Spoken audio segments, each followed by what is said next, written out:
Varied types. BRS. BR.GK Chesterton. Note, which to make semmer and eed. These papers, with certain alterations and additions, are reprinted with the kind permission of the editors of The Daily News and The Speaker. G.K.C. Kensington. Charlotte Brontë. Objection is often raised against realistic biography because it reveals so much that is important and even sacred about a man's life. The real objection to it will rather be found in the fact that it reveals about a man the precise points which are unimportant. It reveals and asserts and insists on exactly those things in a man's life of which the man himself is wholly unconscious: his exact class in society, the circumstances of his ancestry, the place of his present location. These are things which do not, properly speaking, ever arise before the human vision.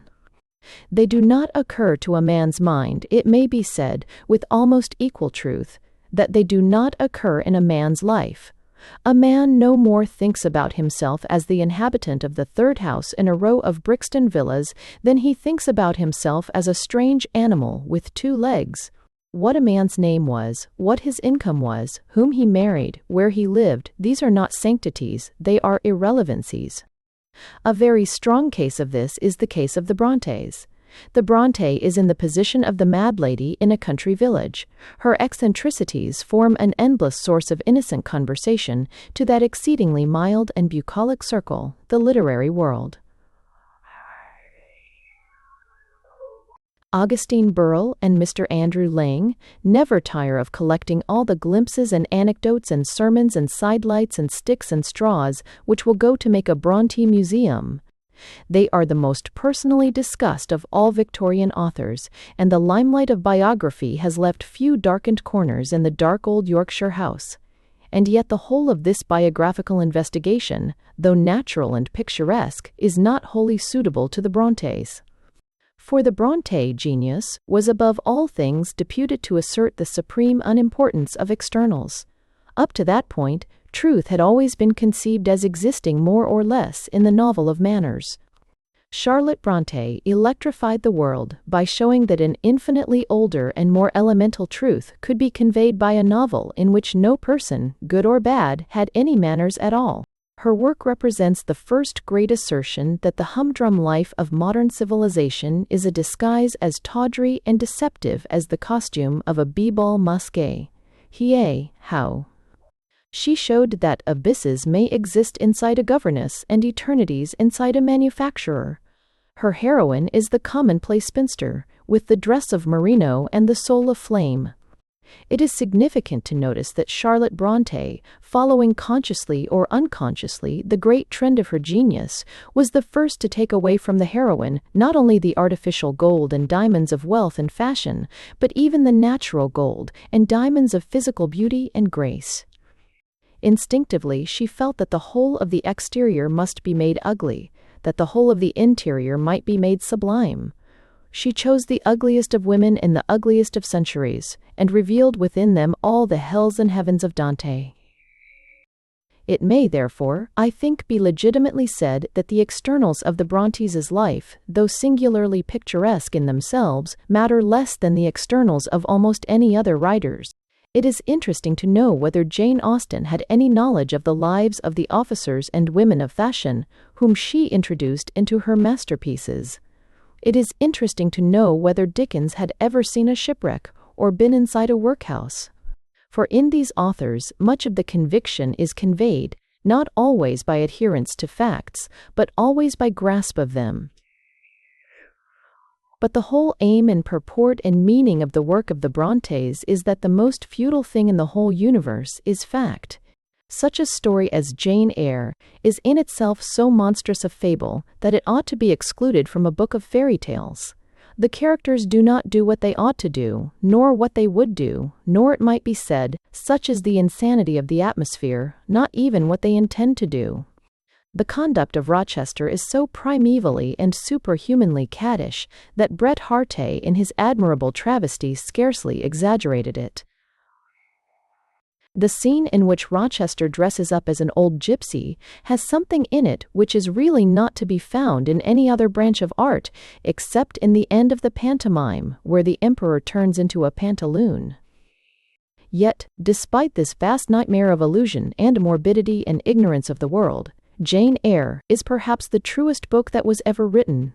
Its essential truth to life sometimes makes one catch one's breath. For it is not true to manners, which are constantly false, or to facts, which are almost always false. It is true to the only existing thing which is true, emotion, the irreducible minimum, the indestructible germ. It would not matter a single straw if a Brontë story were 100 times more moonstruck and improbable than Jane Eyre, or 100 times more moonstruck and improbable than Wuthering Heights. It would not matter if George Read stood on his head and Mrs. Read rode on a dragon, if Fairfax Rochester had 4 eyes and Saint Saëns, John Rivers, 3 legs, the story would still remain the truest story in the world. The typical Brontë character is, indeed, a kind of monster. Everything in him except the essential is dislocated. His hands are on his legs and his feet on his arms. His nose is above his eyes, but his heart is in the right place. The great and abiding truth for which the Brontë cycle of fiction stands is a certain most important truth about the enduring spirit of youth, the truth of the near kinship between terror and joy. The Brontë heroine, dingily dressed, badly educated, hampered by a humiliating inexperience, a kind of ugly innocence, is yet, by the very fact of her solitude and her gaucherie, full of the greatest delight that is possible to a human being, the delight of expectation, the delight of an ardent and flamboyant ignorance. She serves to show how futile it is of humanity to suppose that pleasure can be attained chiefly by putting on evening dress every evening, and having a box at the theatre every first night. It is not the man of pleasure who has pleasure, it is not the man of the world who appreciates the world. The man who has learned to do all conventional things perfectly has, at the same time, learnt to do them prosaically. It is the awkward man, whose evening dress does not fit him, whose gloves will not go on, whose compliments will not come off, who is really full of the ancient ecstasies of youth. He is frightened enough of society actually to enjoy his triumphs. He has that element of fear which is one of the eternal ingredients of joy. This spirit is the central spirit of the Brontë novel. It is the epic of the exhilaration of the shy man. As such, it is of incalculable value in our time, of which the curse is that it does not take joy reverently because it does not take it fearfully. The shabby and inconspicuous governess of Charlotte Brontë, with the small outlook and the small creed, had more commerce with the awful and elemental forces which drive the world than a legion of lawless minor poets. She approached the universe with real simplicity, and, consequently, with real fear and delight.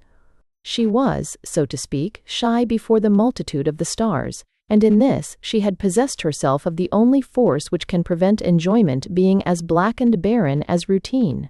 The faculty of being shy is the first and the most delicate of the powers of enjoyment. The fear of the Lord is the beginning of pleasure. Upon the whole, therefore, I think it may justifiably be said that the dark wild youth of the Brontës in their dark wild Yorkshire home has been somewhat exaggerated as a necessary factor in their work and their conception. The emotions with which they dealt were universal emotions, emotions of the morning of existence, the springtide joy and the springtide terror. Every one of us as a boy or girl has had some midnight dream of nameless obstacle and unutterable menace, in which there was, under whatever imbecile forms, all the deadly stress and panic of Wuthering Heights. Every one of us has had a daydream of our own potential destiny, not one atom more reasonable than Jane Eyre, and the truth which the Brontës came to tell us is the truth that many waters cannot quench love, and that suburban respectability cannot touch or damp a secret enthusiasm. Clapham, like every other earthly city, is built upon a volcano. thousands of people go to and fro in the wilderness of bricks and mortar, earning mean wages, professing a mean religion, wearing a mean attire, thousands of women who have never found any expression for their exaltation or their tragedy, but to go on working harder and yet harder, at dull and automatic employments or trinking employments, at scolding children or stitching shirts. But out of all these silent ones, one suddenly became articulate, and spoke a resonant testimony, and her name was Charlotte Brontë. Spreading around us upon every side today like a huge and radiating geometrical figure are the endless branches of the great city. There are times when we are almost stricken crazy, as well we may be, by the multiplicity of those appalling perspectives, the frantic arithmetic of that unthinkable population. The colossal diagram of streets and houses is an illusion, the opium dream of a speculative builder. Each of these men is supremely solitary and supremely important to himself. Each of these houses stands in the center of the world. There is no single house of all those millions which has not seemed to someone at some time the heart of all things and the end of travel. William Morris and his school. It is proper enough that the unveiling of the bust of William Morris should approximate to a public festival, for while there have been many men of genius in the Victorian era more despotic than he, there have been none so representative. He represents not only that rapacious hunger for beauty, which has now for the first time become a serious problem in the healthy life of humanity, but he represents also that honorable instinct for finding beauty in common necessities of workmanship, which gives it a stronger and more bony structure. The time has passed when William Morris was conceived to be irrelevant, to be described as a designer of wallpapers. If Morris had been a hatter instead of a decorator, we should have become gradually and painfully conscious of an improvement in our hats. If he had been a tailor, we should have suddenly found our frock coats trailing on the ground with the grandeur of medieval raiment. If he had been a shoemaker, we should have found, with no little consternation, our shoes gradually approximating to the antique sandal. As a hairdresser, he would have invented some massing of the hair worthy to be the crown of Venus. As an ironmonger, his nails would have had some noble pattern fit to be the nails of the cross. The limitations of William Morris, whatever they were not the limitations of common decoration. It is true that all his work, even his literary work, was in some sense decorative, had in some degree the qualities of a splendid wallpaper. His characters, his stories, his religious and political views had, in the most emphatic sense, length and breadth without thickness. He seemed really to believe that men could enjoy a perfectly flat felicity. He made no account of the unexplored and explosive possibilities of human nature, of the unnameable terrors, and the yet more unnameable hopes. So long as a man was graceful in every circumstance, so long as he had the inspiring consciousness that the chestnut color of his hair was relieved against the blue forest a mile behind, he would be serenely happy.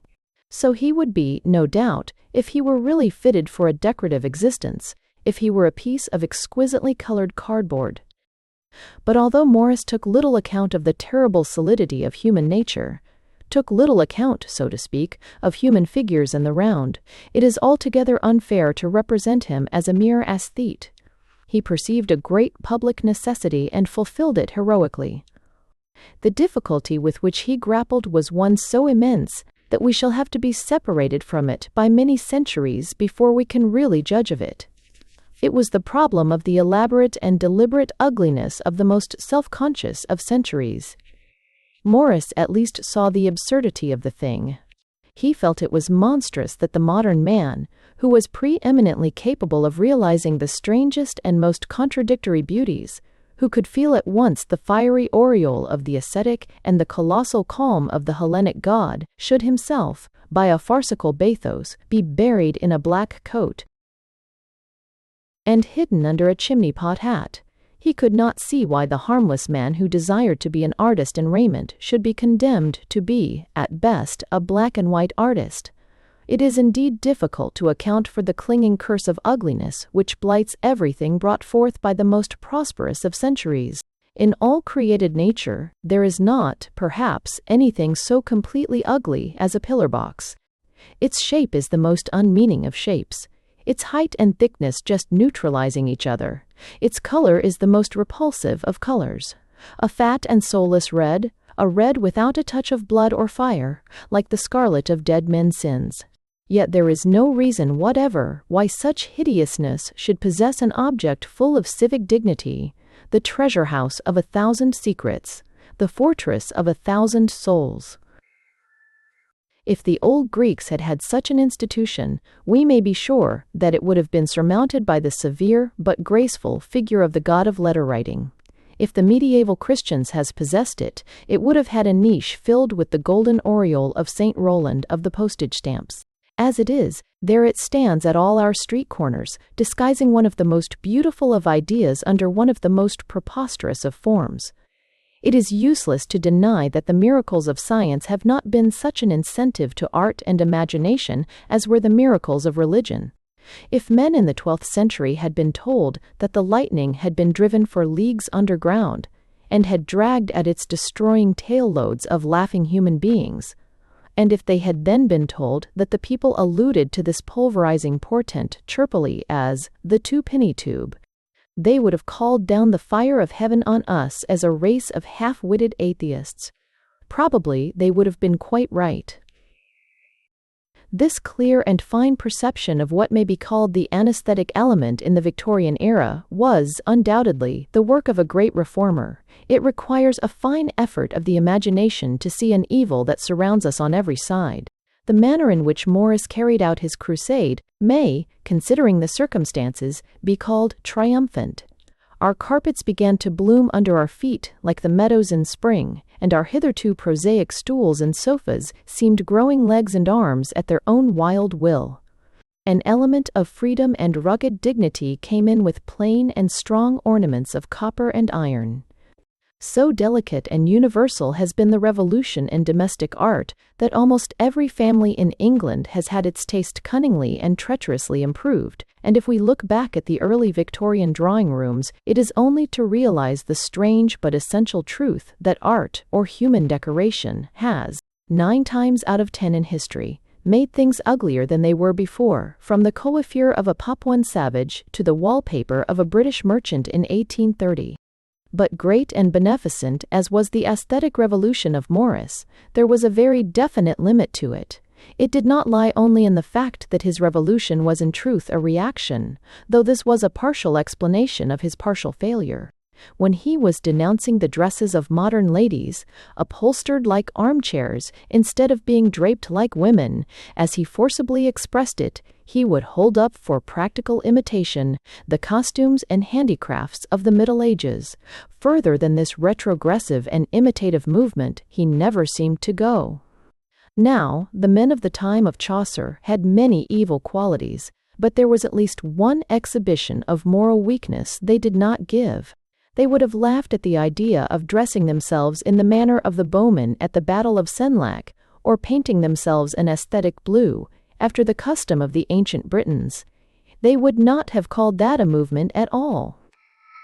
Whatever was beautiful in their dress or manners sprang honestly and naturally out of the life they led and preferred to lead, and it may surely be maintained that any real advance in the beauty of modern dress must spring honestly and naturally out of the life we lead and prefer to lead.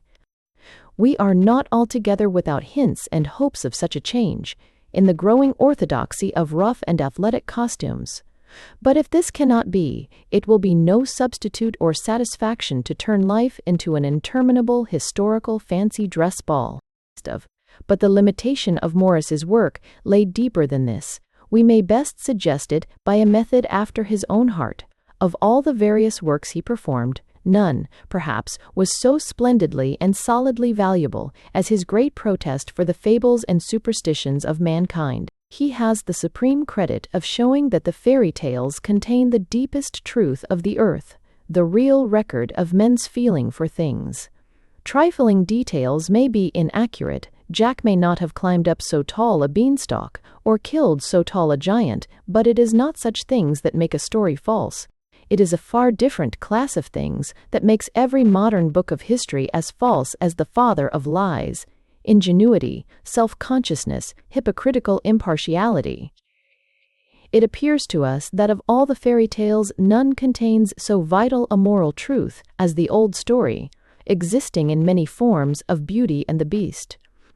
There is written, with all the authority of a human scripture, the eternal and essential truth that until we love a thing in all its ugliness, we cannot make it beautiful. This was the weak point in William Morris as a reformer, that he sought to reform modern life, and that he hated modern life instead of loving it. Modern London is indeed a beast, big enough and black enough to be the beast in Apocalypse, blazing with a million eyes, and roaring with a million voices. But unless the poet can love this fabulous monster as he is, can feel with some generous excitement his massive and mysterious eau joie de vivre, the vast scale of his iron anatomy and the beating of his thunderous heart, he cannot and will not change the beast into the fairy prince. Morris's disadvantage was that he was not honestly a child of the 19th century.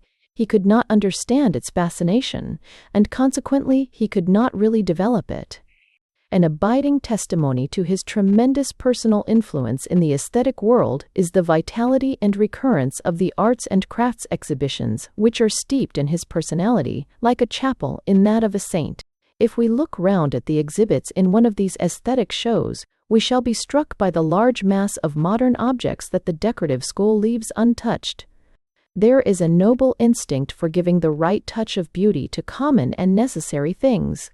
But the things that are so touched are the ancient things, the things that always to some extent commended themselves to the lover of beauty. There are beautiful gates, beautiful fountains, beautiful cups, beautiful chairs, beautiful reading desks.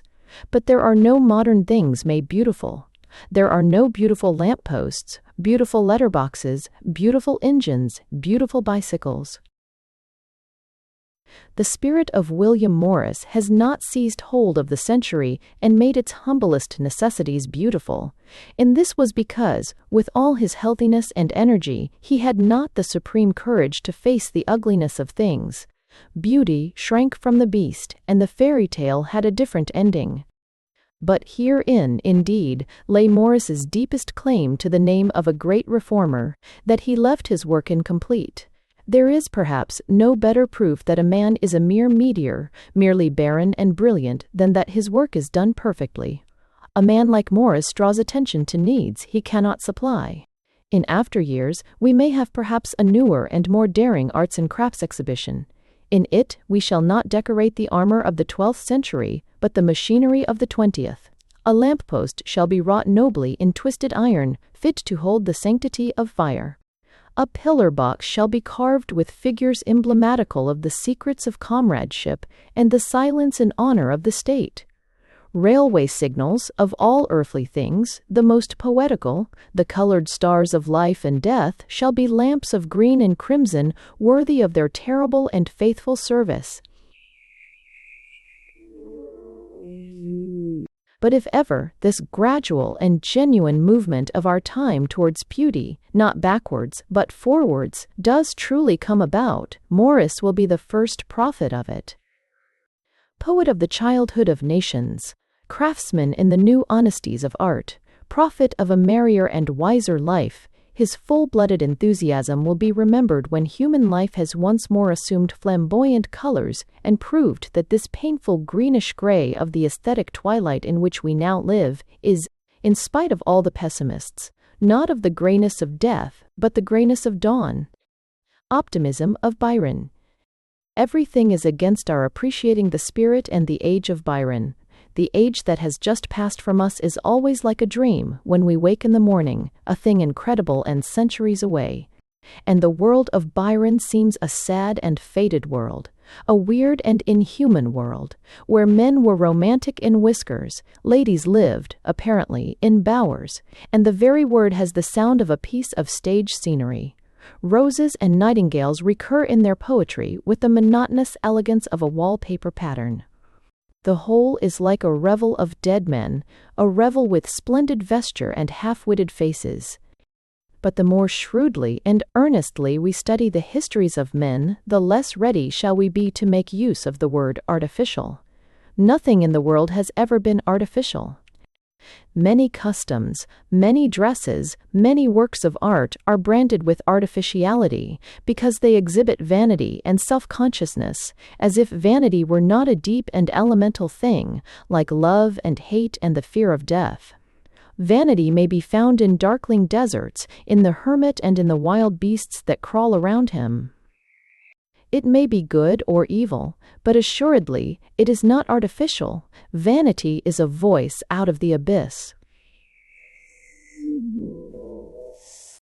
The remarkable fact is, however, and it bears strongly on the present position of Byron, that when a thing is unfamiliar to us, when it is remote and the product of some other age or spirit, we think it not savage or terrible, but merely artificial.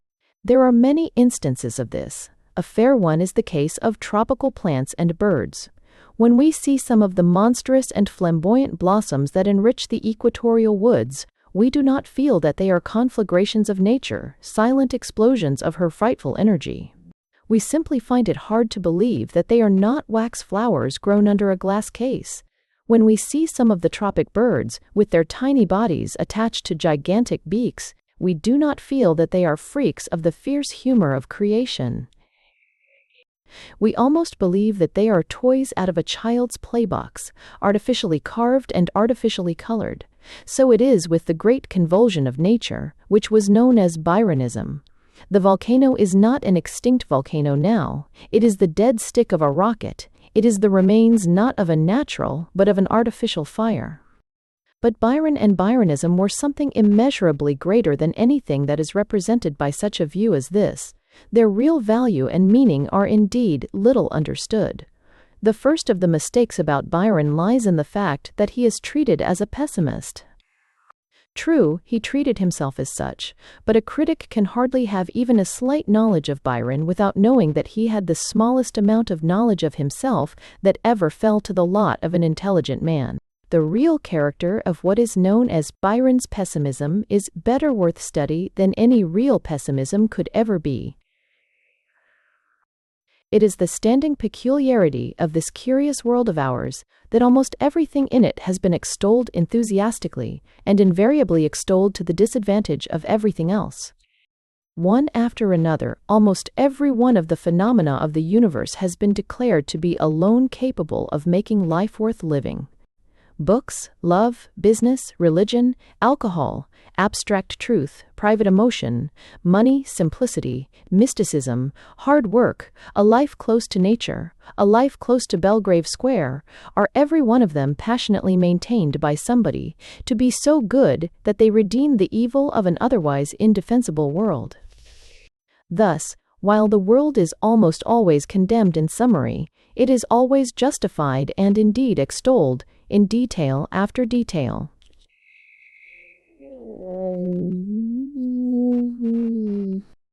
Existence has been praised and absolved by a chorus of pessimists.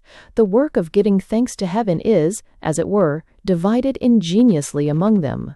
Schopenhauer is told off as a kind of librarian in the house of God, to sing the praises of the austere pleasures of the mind. Carlyle, as steward, undertakes the working department and eulogizes a life of labor in the fields. Omar Khayyam is established in the cellar and swears that it is the only room in the house. Even the blackest of pessimistic artists enjoys his art, at the precise moment that he has written some shameless and terrible indictment of creation. His one pang of joy in the achievement joins the universal chorus of gratitude, with the scent of the wild flower and the song of the bird. Now Byron had a sensational popularity, and that popularity was, as far as words and explanations go, founded upon his pessimism. He was adored by an overwhelming majority, almost every individual of which despised the majority of mankind. But when we come to regard the matter a little more deeply, we tend in some degree to cease to believe in this popularity of the pessimist. The popularity of pure and unadulterated pessimism is an oddity. It is almost a contradiction in terms. Men would no more receive the news of the failure of existence, or of the harmonious hostility of the stars with ardor or popular rejoicing, than they would light bonfires for the arrival of cholera or dance a breakdown when they were condemned to be hanged. When the pessimist is popular, it must always be not because he shows all things to be bad, but because he shows some things to be good.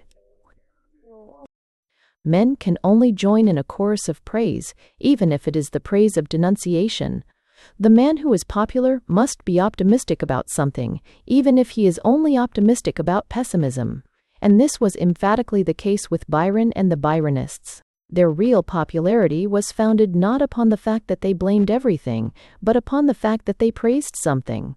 They heaped curses upon man, but they used man merely as a foil. The things they wished to praise by comparison were the energies of nature. Man was to them what talk and fashion were to Carlyle, what philosophical and religious quarrels were to Omar, what the whole race after practical happiness was to Schopenhauer, the thing which must be censured in order that somebody else may be exalted. It was merely a recognition of the fact that one cannot write in white chalk except on a blackboard. Surely it is ridiculous to maintain seriously that Byron's love of the desolate and inhuman in nature was the mark of vital skepticism and depression. When a young man can elect deliberately to walk alone in winter by the side of the shattering sea, when he takes pleasure in storms and stricken peaks and the lawless melancholy of the older earth, we may deduce with the certainty of logic that he is very young and very happy. There is a certain darkness which we see in wine, when seen in shadow, we see it again in the night, that has just buried a gorgeous sunset. The wine seems black, and yet at the same time powerfully and almost impossibly red. The sky seems black, and yet at the same time to be only too dense a blend of purple and green. Such was the darkness which lay around the Byronic school. Darkness with them was only too dense a purple. They would prefer the sullen hostility of the earth, because amid all the cold and darkness their own hearts were flaming like their own firesides. Matters are very different with the more modern school of doubt and lamentation. The last movement of pessimism is perhaps expressed in Mr. Aubrey Beardsley's allegorical designs. Here we have to deal with a pessimism which tends naturally, not towards the oldest elements of the cosmos, but towards the last and most fantastic fripperies of artificial life. Byronism tended towards the desert, the new pessimism towards the restaurant. Byronism was a revolt against artificiality. The new pessimism is a revolt in its favor. The Byronic young man had an affectation of sincerity. The decadent, going a step deeper into the avenues of the unreal, has positively an affectation of affectation. And it is by their fopperies and their frivolities that we know that their sinister philosophy is sincere. In their lights and garlands and ribbons we read their indwelling despair. It was so, indeed, with Byron himself. His really bitter moments were his frivolous moments. He went on year after year calling down fire upon mankind, summoning the deluge and the destructive sea and all the ultimate energies of nature to sweep away the cities of the spawn of man. But through all this his subconscious mind was not that of a despairer. On the contrary, there is something of a kind of lawless faith in thus parleying with such immense and immemorial brutalities. It was not until the time in which he wrote Don Juan that he really lost this inward warmth and geniality, and a sudden shout of hilarious laughter announced to the world that Lord Byron had really become a pessimist. One of the best tests in the world of what a poet really means is his meter. He may be a hypocrite in his metaphysics, but he cannot be a hypocrite in his prosody, and all the time that Byron's language is of horror and emptiness, his meter is a bounding pas de quatre. He may arraign existence on the most deadly charges, he may condemn it with the most desolating verdict, but he cannot alter the fact that on some walk in a spring morning, when all the limbs are swinging and all the blood alive in the body, the lips may be caught repeating, "Oh, there's not a joy the world can give like that it takes away, when the glow of early youth declines in beauty's dull decay. 'Tis not upon the cheek of youth the blush that fades so fast, but the tender bloom of heart is gone, ere youth itself be past." That automatic recitation is the answer to the whole pessimism of Byron. The truth is that Byron was one of a class who may be called the unconscious optimists, who are very often, indeed, the most uncompromising conscious pessimists, because the exuberance of their nature demands for an adversary a dragon as big as the world. But the whole of his essential and unconscious being was spirited and confident, and that unconscious being, long disguised and buried under emotional artifices, suddenly sprang into prominence in the face of a cold, hard political necessity. In Greece, he heard the cry of reality, and at the time that he was dying, he began to live. He heard suddenly the call of that buried and subconscious happiness which is in all of us, and which may emerge suddenly at the sight of the grass of a meadow, or the spears of the enemy, or the spears of the enemy. Pope, and the art of satire.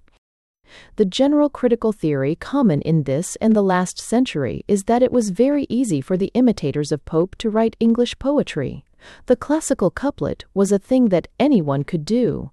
So far as that goes, one may justifiably answer by asking anyone to try.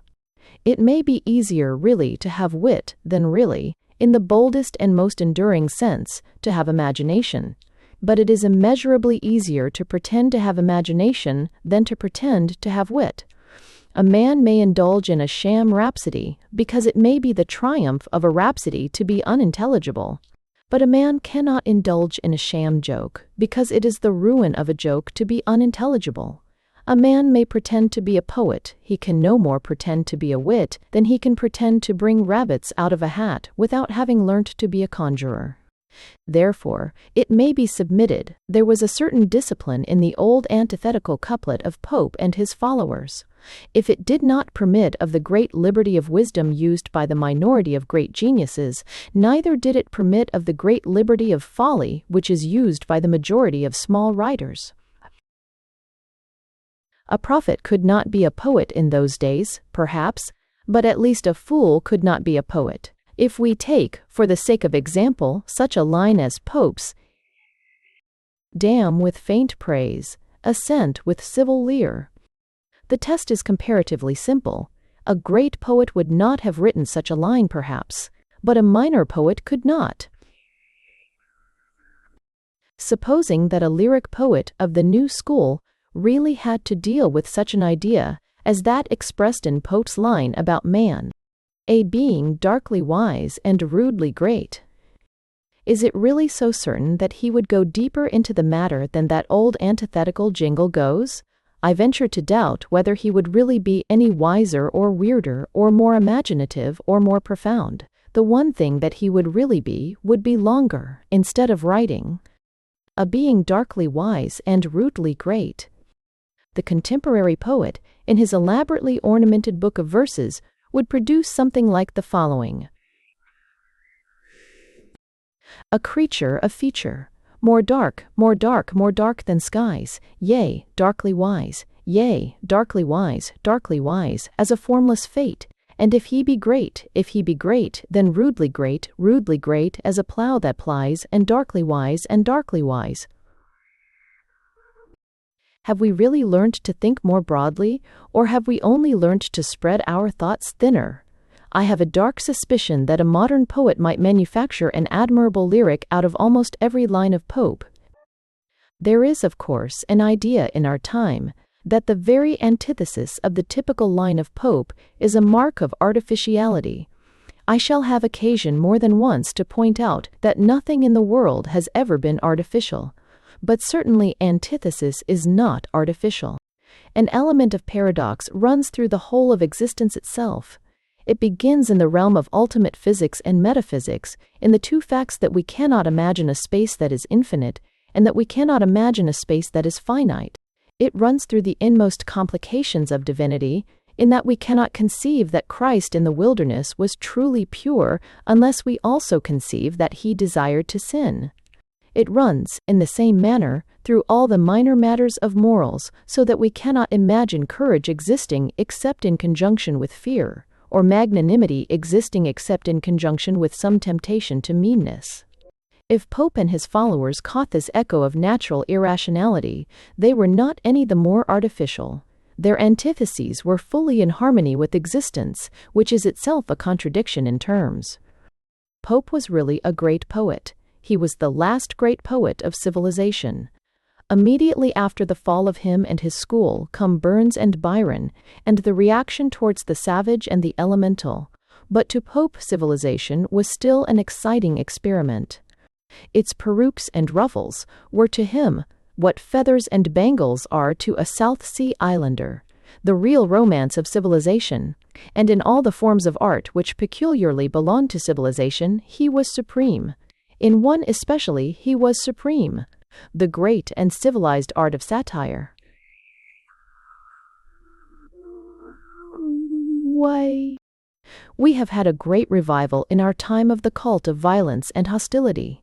Mr. Henley and his young men have an infinite number of furious epithets with which to overwhelm anyone who differs from them. It is not a placid or untroubled position to be Mr. Two. Henley's enemy, though we know that it is certainly safer than to be his friend. And yet, despite all this, these people produce no satire. Political and social satire is a lost art, like pottery and stained glass. It may be worthwhile to make some attempt to point out a reason for this. It may seem a singular observation to say that we are not generous enough to write great satire. This, however, is approximately a very accurate way of describing the case. To write great satire, to attack a man so that he feels the attack and half acknowledges its justice, it is necessary to have a certain intellectual magnanimity which realizes the merits of the opponent as well as his defects. This is indeed only another way of putting the simple truth that in order to attack an army, we must know not only its weak points, but also its strong points. England in the present season and spirit fails in satire for the same simple reason that it fails in war: it despises the enemy. In matters of battle and conquest we have got firmly rooted in our minds the idea, an idea fit for the philosophers of Bedlam, that we can best trample on a people by ignoring all the particular merits which give them a chance of trampling upon us. It has become a breach of etiquette to praise the enemy, whereas, when the enemy is strong, every honest scout ought to praise the enemy. It is impossible to vanquish an army without having a full account of its strength. It is impossible to satirize a man without having a full account of his virtues. It is too much the custom in politics to describe a political opponent as utterly inhuman, as utterly careless of his country, as utterly cynical, which no man ever was since the beginning of the world. This kind of invective may often have a great superficial success. It may hit the mood of the moment. It may raise excitement and applause. It may impress millions. But there is one man among all those millions whom it does not impress, whom it hardly ever touches. That is the man against whom it is directed. The one person for whom the whole satire has been written in vain is the man whom it is the whole object of the institution of satire to reach. He knows that such a description of him is not true. He knows that he is not utterly unpatriotic, or utterly self-seeking, or utterly barbarous and revengeful. He knows that he is an ordinary man, and that he can count as many kindly memories, as many humane instincts, as many hours of decent work and responsibility as any other ordinary man. But behind all this he has his real weaknesses, the real ironies of his soul. Behind all these ordinary merits lie the mean compromises, the craven silences, the sullen vanities, the secret brutalities, the unmanly visions of revenge. It is to these that satire should reach if it is to touch the man at whom it is aimed. And to reach these it must pass and salute a whole army of virtues. If we turn to the great English satirists of the 17th and 18th centuries, for example, we find that they had this rough but firm grasp of the size and strength, the value and the best points of their adversary. Dryden, before hewing Ahitophel in pieces, gives a splendid and spirited account of the insane valor and inspired cunning of the daring pilot in extremity, who was more untrustworthy in calm than in storm, and steered too near the rocks to boast his wit. The whole is, so far as it goes, a sound and picturesque version of the great Shaftesbury. It would, in many ways, serve as a very sound and picturesque account of Lord Randolph Churchill. But here comes in very pointedly the difference between our modern attempts at satire and the ancient achievement of it. The opponents of Lord Randolph Churchill, both liberal and conservative, did not satirize him nobly and honestly as one of those great wits to madness near allied. They represented him as a mere puppy, a silly and irreverent upstart whose impudence supplied the lack of policy and character. Churchill had grave and even gross faults, a certain coarseness, a certain hard boyish assertiveness, a certain lack of magnanimity, a certain peculiar patrician vulgarity. But he was a much larger man than satire depicted him, and therefore the satire could not and did not overwhelm him. And here we have the cause of the failure of contemporary satire, that it has no magnanimity, that is to say, no patience. It cannot endure to be told that its opponent has his strong points, just as Mr. Chamberlain could not endure to be told that the Boers had a regular army. It can be content with nothing except persuading itself that its opponent is utterly bad or utterly stupid. That is, that he is what he is not and what nobody else is. If we take any prominent politician of the day, such, for example, as Sir William Harcourt, we shall find that this is the point in which all party invective fails. The Tory satire at the expense of Sir William Harcourt is always desperately endeavoring to represent that he is inept, that he makes a fool of himself, that he is disagreeable and disgraceful and untrustworthy.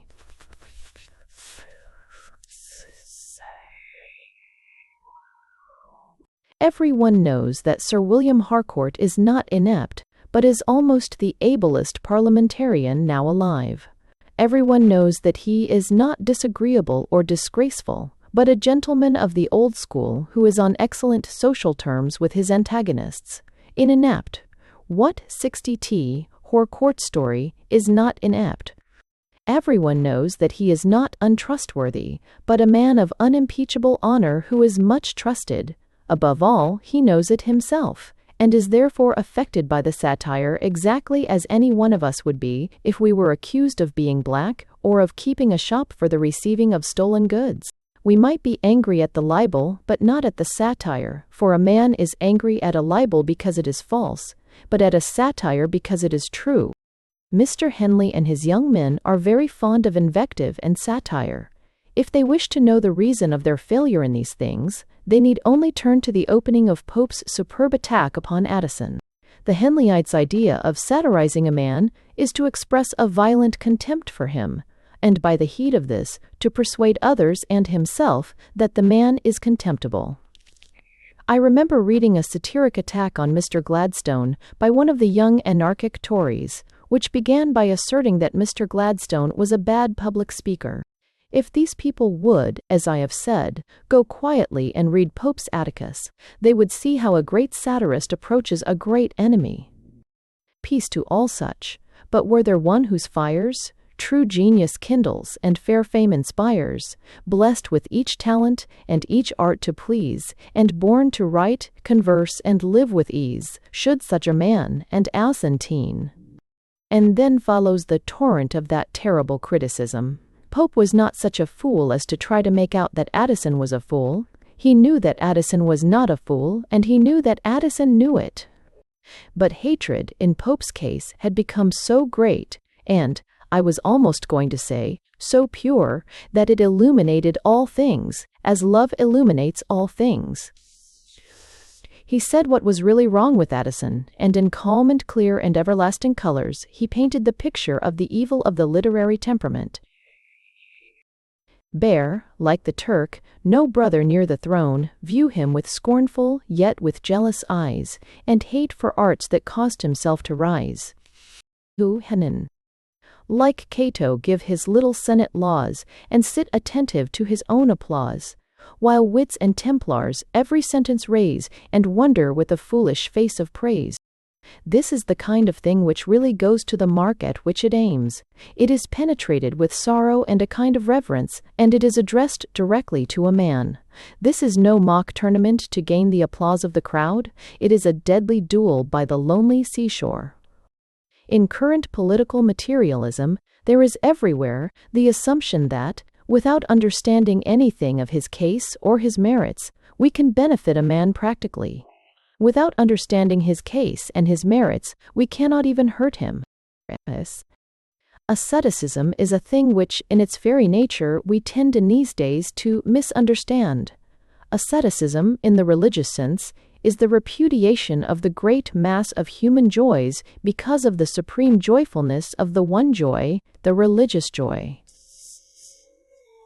But asceticism is not in the least confined to religious asceticism. There is scientific asceticism which asserts that truth is alone satisfying. There is aesthetic asceticism which asserts that art is alone satisfying. There is amatory asceticism which asserts that love is alone satisfying. There is even Epicurean asceticism, which asserts that beer and skittles are alone satisfying. Wherever the manner of praising anything involves the statement that the speaker could live with that thing alone, there lies the germ and essence of asceticism. When William Morris, for example, says that love is enough, it is obvious that he asserts in those words that art, science, politics, ambition, money, houses, carriages, concerts, gloves, walking sticks, door knockers, railway stations, cathedrals, and any other things one may choose to tabulate are unnecessary.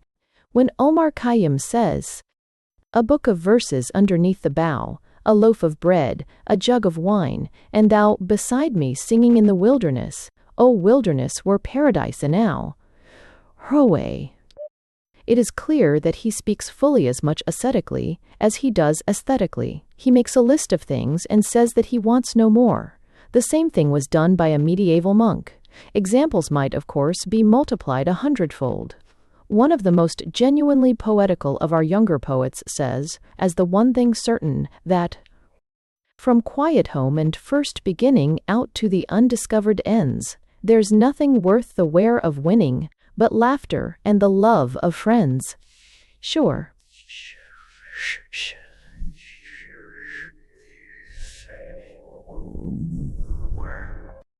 Here we have a perfect example of the main important fact, that all true joy expresses itself in terms of asceticism. But if, in any case, it should happen that a class or a generation lose the sense of the peculiar kind of joy which is being celebrated, they immediately begin to call the enjoyers of that joy gloomy and self-destroying.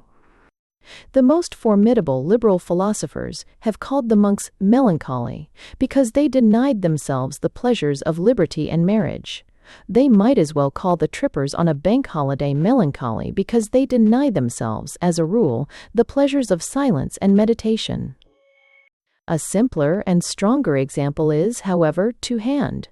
If ever it should happen that the system of English athletics should vanish from the public schools and the universities, if science should supply some new and non-competitive manner of perfecting the physique, or if public ethics swung round to an attitude of absolute contempt and indifference towards the feeling called sport, then it is easy to see what would happen. Future historians would simply state that in the dark days of Queen Victoria, young men at Oxford and Cambridge were subjected to a horrible sort of religious torture. They were forbidden, by fantastic monastic rules, to indulge in wine or tobacco during certain arbitrarily fixed periods of time. Before certain brutal fights and festivals, bigots insisted on their rising at unearthly hours and running violently around fields for no object. Many men ruined their health in these dens of superstition. Many died there. All this is perfectly true and irrefutable. Athleticism in England is an asceticism as much as the monastic rules. Men have overstrained themselves and killed themselves through English athleticism. There is one difference and one only. We do feel the love of sport. We do not feel the love of religious offices. We see only the price in the one case and only the purchase in the other. The only question that remains is what was the joy of the old Christian ascetics of which their asceticism was merely the purchasing price? The mere possibility of the query is an extraordinary example of the way in which we miss the main points of human history. We are looking at humanity too close and see only the details and not the vast and dominant features. We look at the rise of Christianity and conceive it as a rise of self-abnegation and almost of pessimism. It does not occur to us that the mere assertion that this raging and confounding universe is governed by justice and mercy is a piece of staggering optimism fit to set all men capering. The detail over which these monks went mad with joy was the universe itself, the only thing really worthy of enjoyment. The white daylight shone over all the world, the endless forests stood up in their order. The lightning awoke, and the tree fell, and the sea gathered into mountains, and the ship went down, and all these disconnected and meaningless and terrible objects were all part of one dark and fearful conspiracy of goodness, one merciless scheme of mercy. That this scheme of nature was not accurate or well-founded is perfectly tenable, but surely it is not tenable that it was not optimistic. We insist, however, upon treating this matter tail foremost. We insist that the ascetics were pessimists because they gave up 80 years and 10 for an eternity of happiness. We forget that the bare proposition of an eternity of happiness is by its very nature 10,000 times more optimistic than 10,000 pagan Saturnalias. Mr. Adderley's Life of Francis of Assisi does not, of course, bring this out, nor does it fully bring out the character of Francis. It has rather the tone of a devotional book. A devotional book is an excellent thing, but we do not look in it for the portrait of a man, for the same reason that we do not look in a love sonnet for the portrait of a woman, because men in such conditions of mind not only apply all virtues to their idol, but all virtues in equal quantities. There is no outline, because the artist cannot bear to put in a black line. This blaze of benediction, this conflict between lights, has its place in poetry, not in biography. The successful examples of it may be found, for instance, in the more idealistic odes of Spenser.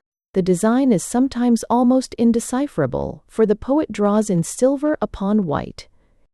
It is natural, of course, that Mr. Adderley should see Francis primarily as the founder of the Franciscan order.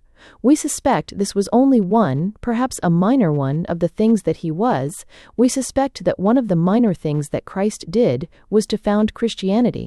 But the vast practical work of Francis is assuredly not to be ignored. For this amazingly unworldly and almost maddeningly simple-minded infant was one of the most consistently successful men that ever fought with this bitter world. It is the custom to say that the secret of such men is their profound belief in themselves, and this is true, but not all the truth. Workhouses and lunatic asylums are thronged with men who believe in themselves. Of Francis, it is far truer to say that the secret of his success was his profound belief in other people, and it is the lack of this that has commonly been the curse of these obscure Napoleons. Francis always assumed that everyone must be just as anxious about their common relative, the water rat, as he was. He planned a visit to the emperor to draw his attention to the needs of his little sisters, the larks. He used to talk to any thieves and robbers he met about their misfortune in being unable to give rein to their desire for holiness. It was an innocent habit, and doubtless the robbers often got round him, as the phrase goes. Quite as often, however, they discovered that he had got round them, and discovered the other side, the side of secret nobility. Conceiving of St. Francis as primarily the founder of the Franciscan order, Mr. Adderley opens his narrative with an admirable sketch of the history of monasticism in Europe, which is certainly the best thing in the book. He distinguishes clearly and fairly between the Manichaean ideal that underlies so much of Eastern monasticism and the ideal of self-discipline, which never wholly vanished from the Christian form. But he does not throw any light on what must be for the outsider the absorbing problem of this Catholic asceticism, for the excellent reason that, not being an outsider, he does not find it a problem at all. To most people, however, there is a fascinating inconsistency in the position of St. Francis. He expressed in loftier and bolder language than any earthly thinker the conception that laughter is as divine as tears. He called his monks the mountebanks of God. He never forgot to take pleasure in a bird, as it flashed past him, or a drop of water, as it fell from his finger. He was, perhaps, the happiest of the sons of men. Yet this man undoubtedly founded his whole polity on the negation of what we think the most imperious necessities. In his 3 vows of poverty, chastity, and obedience, he denied to himself and those he loved most property, love, and liberty. Why was it that the most large-hearted and poetic spirits in that age found their most congenial atmosphere in these awful renunciations? Why did he who loved where all men were blind seek to blind himself where all men loved? Why was he a monk and not a troubadour? These questions are far too large to be answered fully here, but in any life of Francis they ought at least to have been asked. We have a suspicion that if they were answered, we should suddenly find that much of the enigma of this sullen time of ours was answered also. So it was with the monks. The 2 great parties in human affairs are only the party which sees life black against white, and the party which sees it white against black. The party which macerates and blackens itself with sacrifice because the background is full of the blaze of an universal mercy, and the party which crowns itself with flowers and lights itself with bridal torches because it stands against a black curtain of incalculable night. The revelers are old, and the monks are young. It was the monks who were the spendthrifts of happiness, and we who are its misers. Doubtless, as is apparent from Mr. Adderley's book, the clear and tranquil life of the 3 vows had a fine and delicate effect on the genius of Francis. He was primarily a poet. The perfection of his literary instinct is shown in his naming the fire brother and the water sister, in the quaint demagogic dexterity of the appeal in the Sermon to the Fishes that they alone were saved in the flood. In the amazingly minute and graphic dramatization of the life, disappointments, and excuses of any shrub or beast that he happened to be addressing, his genius has a curious resemblance to that of Burns. But if he avoided the weakness of Burns's verses to animals, the occasional morbidity, bombast, and moralization on himself, the credit is surely due to a cleaner and more transparent life. The general attitude of St. Francis, like that of his master, embodied a kind of terrible common sense.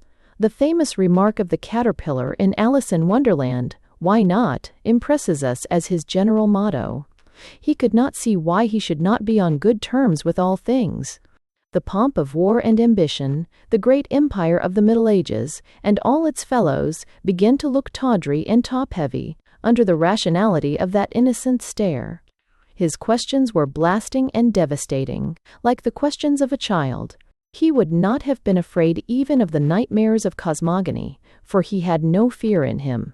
To him the world was small, not because he had any views as to its size, but for the reason that gossiping ladies find it small, because so many relatives were to be found in it. If you had taken him to the loneliest star that the madness of an astronomer can conceive, he would have only beheld in it the features of a new friend. Gond.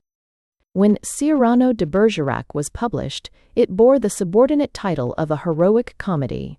We have no tradition in English literature which would justify us in calling a comedy heroic, though there was once a poet who called a comedy divine. By the current modern conception, the hero has his place in a tragedy, and the one kind of strength which is systematically denied to him is the strength to succeed. That the power of a man's spirit might possibly go to the length of turning a tragedy into a comedy is not admitted. Nevertheless, almost all the primitive legends of the world are comedies, not only in the sense that they have a happy ending, but in the sense that they are based upon a certain optimistic assumption that the hero is destined to be the destroyer of the monster.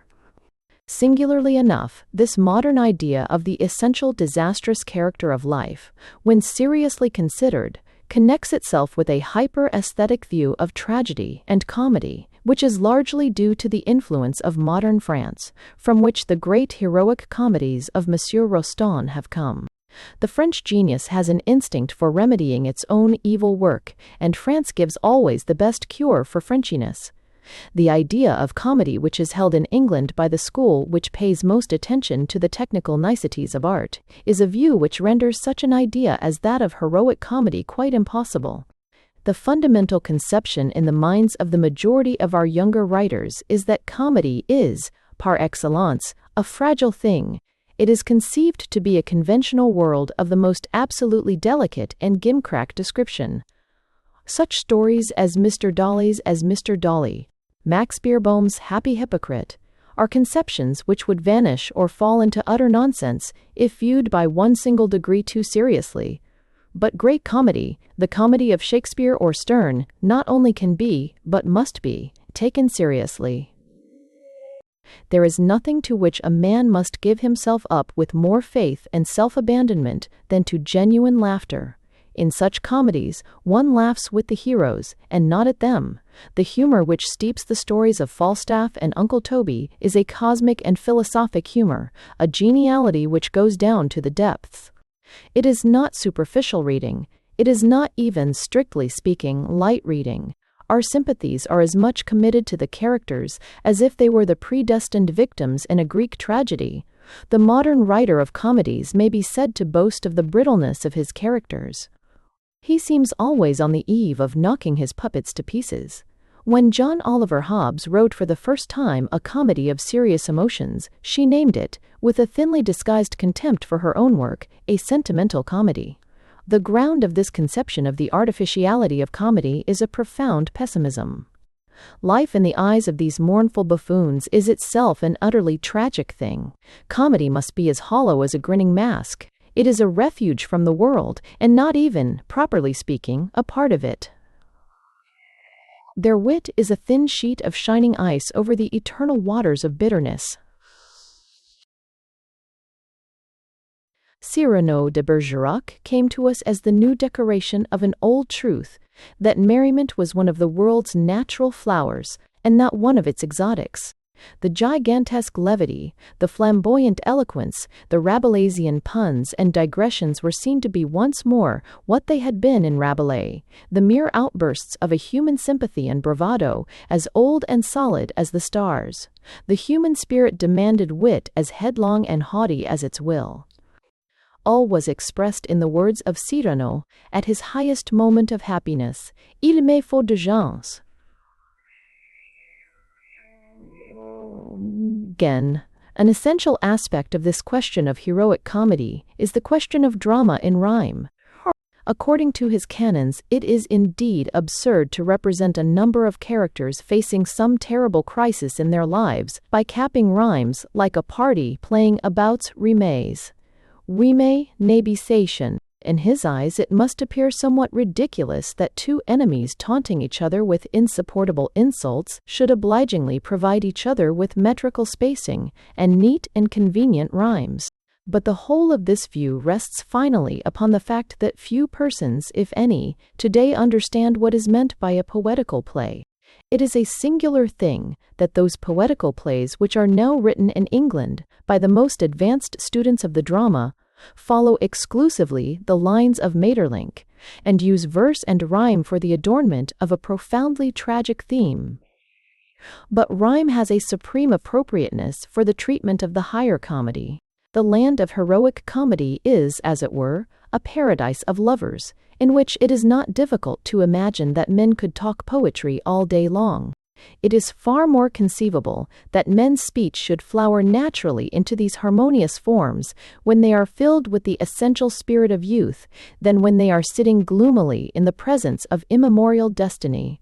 The great error consists in supposing that poetry is an unnatural form of language. We should all like to speak poetry at the moment when we truly live, and if we do not speak, it is because we have an impediment in our speech. It is not song that is the narrow or artificial thing, it is conversation that is a broken and stammering attempt at song. When we see men in a spiritual extravaganza, like Cyrano de Bergerac, speaking in rhyme, it is not our language disguised or distorted, but our language rounded and made whole. Rhymes answer each other as the sexes in flowers and in humanity answer each other. Men do not speak so, it is true. Even when they are inspired or in love, they talk inanities. But the poetic comedy does not misrepresent the speech one half so much as the speech misrepresents the soul. Monsieur Rostand showed even more than his usual insight when he called Cyrano de Bergerac a comedy, despite the fact that, strictly speaking, it ends with disappointment and death. The essence of tragedy is a spiritual breakdown or decline, and in the great French play the spiritual sentiment mounts unceasingly until the last line. It is not the facts themselves, but our feeling about them, that makes tragedy in comedy, and death is more joyful in Rostand than life in Maeterlinck. The same apparent contradiction holds good in the case of the drama of L'Aiglon, now being performed with so much success. Although the hero is a weakling, the subject a fiasco, the end a premature death and a personal disillusionment, yet, in spite of this theme, which might have been chosen for its depressing qualities, the unconquerable paean of the praise of things, the ungovernable gaiety of the poet's song swells so high that at the end it seems to drown all the weak voices of the characters in one crashing chorus of great things and great men. A multitude of mottos might be taken from the play to indicate and illustrate not only its own spirit, but much of the spirit of modern life. When in the vision of the field of Wagram the horrible voices of the wounded cry out, "Les corbeaux! Les corbeaux!" the Duke, overwhelmed with a nightmare of hideous trivialities, cries out, "Où, où sont les aiglets?" That antithesis might stand alone as an invocation at the beginning of the 20th century to the spirit of heroic comedy.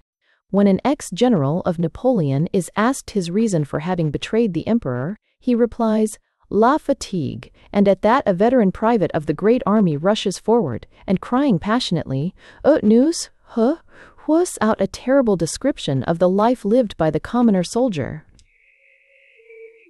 Today, when pessimism is almost as much a symbol of wealth and fashion as jewels or cigars, when the pampered heirs of the ages can sum up life in few other words but la fatigue, there might surely come a cry from the vast mass of common humanity from the beginning.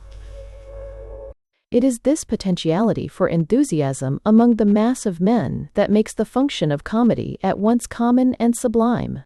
Shakespeare's Much Ado About Nothing is a great comedy, because behind it is the whole pressure of that love which is the youth of the world, which is common to all the young, especially to those who swear they will die bachelors and old maids.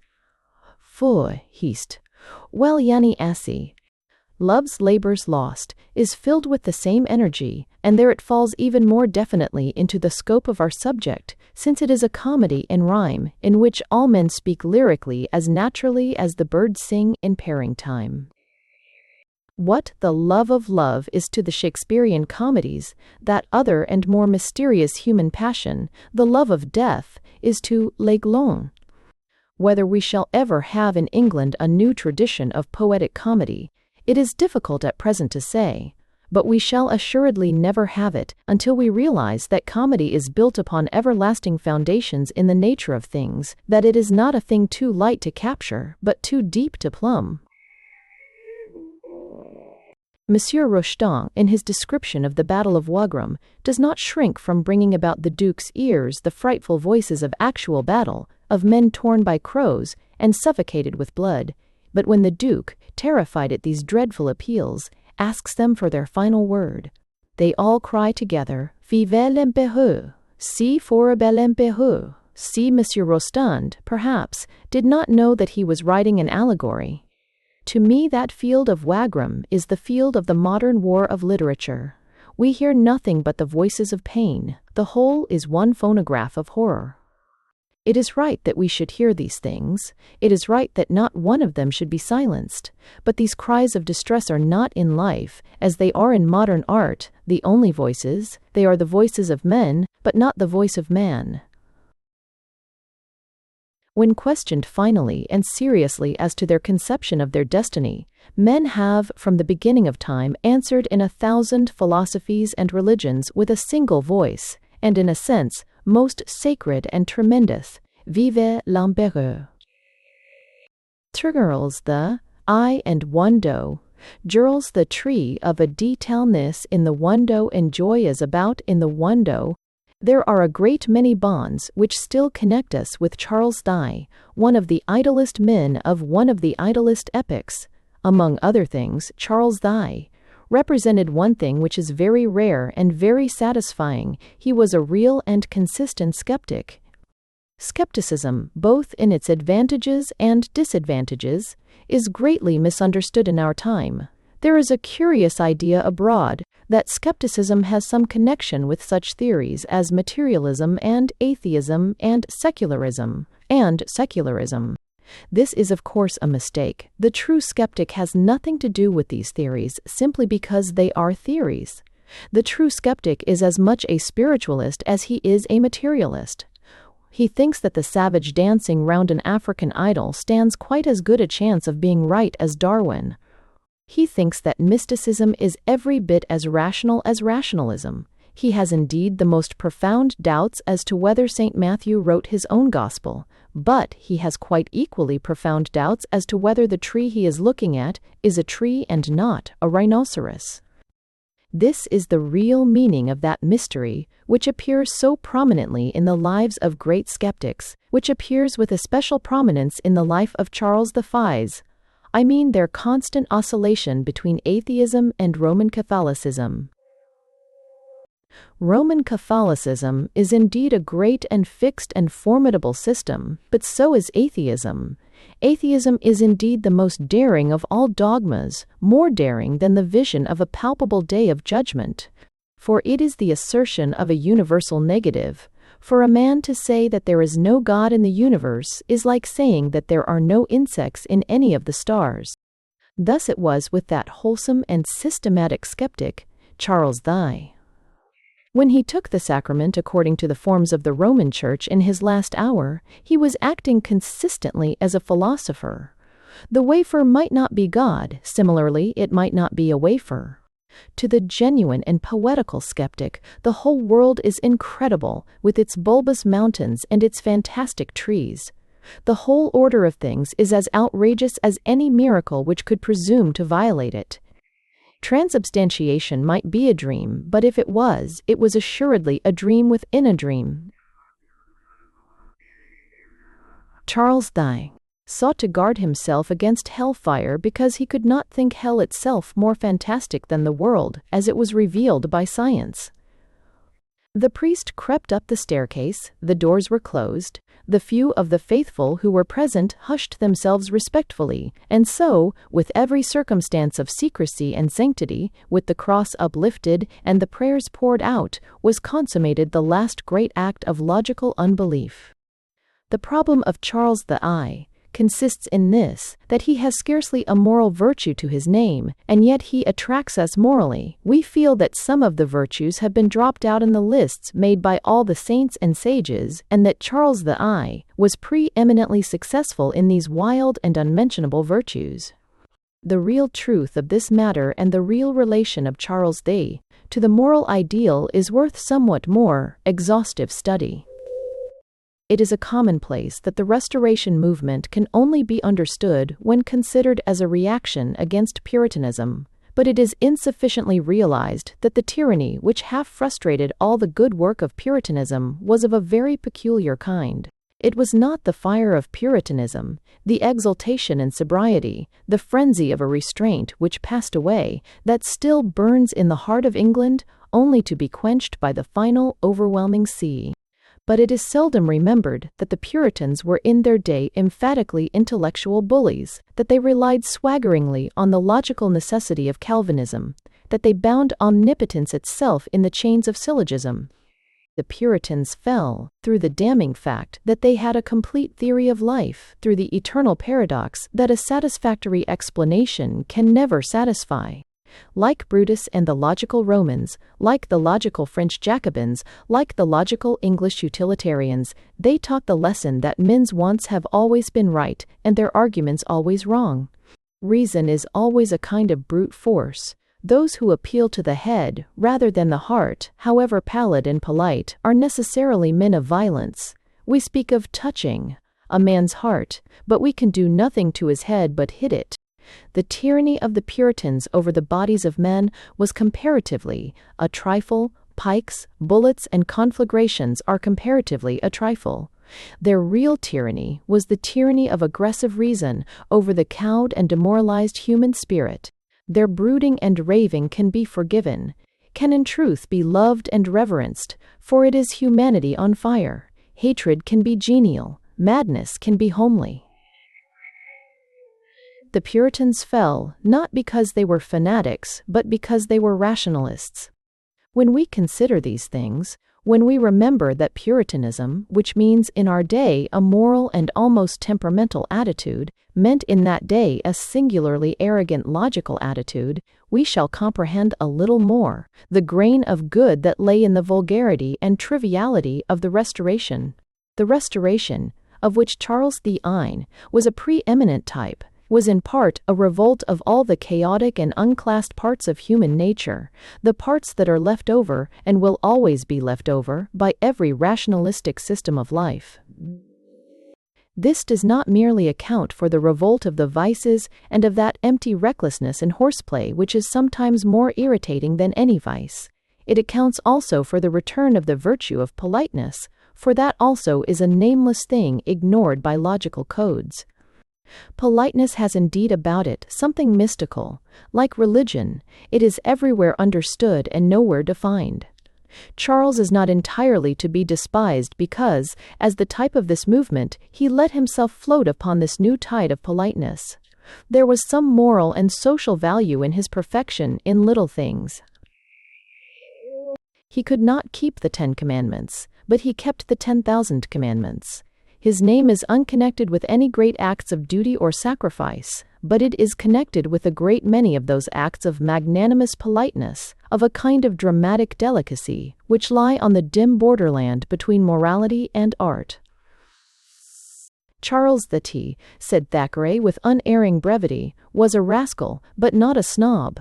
Unlike George Ive, he was a gentleman, and a gentleman is a man who obeys strange statutes, not to be found in any moral textbook, and practices strange virtues nameless from the beginning of the world. So much may be said and should be said for the Restoration, that it was the revolt of something human, if only the debris of human nature. But more cannot be said. It was emphatically a fall and not an ascent, a recoil and not an advance, a sudden weakness and not a sudden strength. That the bow of human nature was by Puritanism bent immeasurably too far, that it overstrained the soul by stretching it to the height of an almost horrible idealism, makes the collapse of the Restoration infinitely more excusable, but it does not make it any the less a collapse. Nothing can efface the essential distinction that Puritanism was one of the world's great efforts after the discovery of the true order, whereas it was the essence of the Restoration that it involved no effort at all. It is true that the Restoration was not, as has been widely assumed, the most immoral epoch of our history. Good be as by nost once concerned. Its vices cannot compare for a moment in this respect with the monstrous tragedies and almost suffocating secrecies and villainies of the court of James I burst. But the dram-drinking and nose-slitting of the Saturnalia of Charles Dye seem at once more human and more detestable than the passions and poisons of the Renaissance, much in the same way that a monkey appears inevitably more human and more detestable than a tiger. Compared with the Renaissance, there is something cockney about the Restoration. Not only was it too indolent for great morality, it was too indolent even for great art. It lacked that seriousness which is needed even for the pursuit of pleasure, that discipline which is essential even to a game of lawn tennis. It would have appeared to Charles Dye's poets quite as arduous to write Paradise Lost as to regain paradise. All old and vigorous languages abound in images and metaphors, which, though lightly and casually used, are in truth poems in themselves, and poems of a high and striking order. Perhaps no phrase is so terribly significant as the phrase, "killing time." It is a tremendous and poetical image, the image of a kind of cosmic parricide. There are on the earth a race of revelers who do, under all their exuberance, fundamentally regard time as an enemy. Whatever may have been their merits, and as we have said, we think that they had merits, they can never have a place among the great representatives of the joy of life, for they belonged to those lower Epicureans who kill time, as opposed to those higher Epicureans who make time live. Of a people in this temper, Charles I was the natural and rightful head. He may have been a pantomime king, but he was a king, and with all his geniality, he let nobody forget it. He was not, indeed, the aimless flaneur that he has been represented. He was a patient and cunning politician, who disguised his wisdom under so perfect a mask of folly that he not only deceived his allies and opponents, but has deceived almost all the historians that have come after him. But if Charles was, as he emphatically was, the only Stuart who really achieved despotism, it was greatly due to the temper of the nation and the age. Despotism is the easiest of all governments, at any rate for the governed. It is indeed a form of slavery, and it is the despot who is the slave. Men in a state of decadence employ professionals to fight for them, professionals to dance for them, and a professional to rule them. Almost all the faces in the portraits of that time look, as it were, like masks put on artificially with the peruke. A strange unreality broods over the period. Distracted as we are with civic mysteries and problems, we can afford to rejoice. Our tears are less desolate than their laughter. Our restraints are larger than their liberty. Stevenson, 1. A recent incident has finally convinced us that Stevenson was, as we suspected, a great man. We knew from recent books that we have noticed, from the Scorn of Ephemera Critica and Mr. George Moore, that Stevenson had the first essential qualification of a great man, that of being misunderstood by his opponents. But from the book which Messrs. Chatto and Windus have issued, in the same binding as Stevenson's works, Robert Louis Stevenson, by Mr. H. Belzy Belden, we learn that he has the other essential qualification, that of being misunderstood by his admirers. Belden has many interesting things to tell us about Stevenson himself, whom he knew at college, nor are his criticisms by any means valueless. That upon the plays, especially Beau Austin, is remarkably thoughtful and true. But it is a very singular fact, and goes far, as we say, to prove that Stevenson had that unfathomable quality which belongs to the great, that this admiring student of Stevenson can number and marshal all the master's work and distribute praise and blame with decision and even severity, without ever thinking for a moment of the principles of art and ethics which would have struck us as the very things that Stevenson nearly killed himself to express. Mr. Belden, for example, is perpetually lecturing Stevenson for his pessimism. Surely a strange charge against a man who has done more than any modern artist to make men ashamed of their shame of life. But he complains that in The Master of Ballantrae and Dr. Jekyll and Mr. Jekyll and Mr. Jekyll, Hyde, Stevenson gives evil a final victory over good. Now, if there was one point that Stevenson more constantly and passionately emphasized than any other, it was that we must worship good for its own value and beauty, without any reference whatever to victory or failure in space and time. Whatever we are intended to do, he said, we are not intended to succeed. That the stars in their courses fight against virtue, that humanity is in its nature a forlorn hope, this was the very spirit that through the whole of Stevenson's work sounded a trumpet to all the brave. The story of Henry Durie is dark enough, but could anyone stand beside the grave of that sodden monomaniac and not respect him? The author has most extraordinary ideas about Stevenson's tales of blood and spoil. He appears to think that they prove Stevenson to have had, we use Mr. Belden's own phrase, a kind of homicidal mania, akashi, or I. Stevenson arrives pretty much at the paradox that one can hardly be better employed than in taking life. Belden might as well say that Dr. Conan Doyle delights in committing inexplicable crimes, that Mr. Clark Russell is a notorious pirate, and that Mr. Wilkie Collins thought that one could hardly be better employed than in stealing moonstones and falsifying marriage registers. But Mr. Conan Doyle delight in inexplicable crimes. Belden is scarcely alone in this error. Few people have understood properly the goriness of Stevenson. Stevenson was essentially the robust schoolboy who draws skeletons and gibbets in his Latin grammar. It was not that he took pleasure in death, but that he took pleasure in life, in every muscular and emphatic action of life, even if it were an action that took the life of another. Let us suppose that one gentleman throws a knife at another gentleman and pins him to the wall. It is scarcely necessary to remark that there are in this transaction two somewhat varying personal points of view. The point of view of the man pinned is the tragic and moral point of view, and this Stevenson showed clearly that he understood in such stories as The Master of Ballantrae and Weir of Hermiston. But there is another view of the matter, that in which the whole act is an abrupt and brilliant explosion of bodily vitality, like breaking a rock with a blow of a hammer, or just clearing a 5-barred gate. This is the standpoint of romance, and it is the soul of Treasure Island and The Wrecker. It was not, indeed, that Stevenson loved men less, but that he loved clubs and pistols more. He had, in truth, in the devouring universalism of his soul, a positive love for inanimate objects such as has not been known since St. Francis called the sun brother and the well sister. We feel that he was actually in love with the wooden crutch that Silver sent hurtling in the sunlight, with the box that Billy Bones left at the Admiral Benbow, with the knife that Wicks drove through his own hand and the table.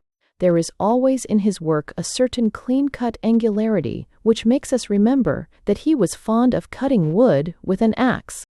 Stevenson's new biographer, however, cannot make any allowance for this deep-rooted poetry of mere sight and touch. He is always imputing something to Stevenson as a crime which Stevenson really professed as an object.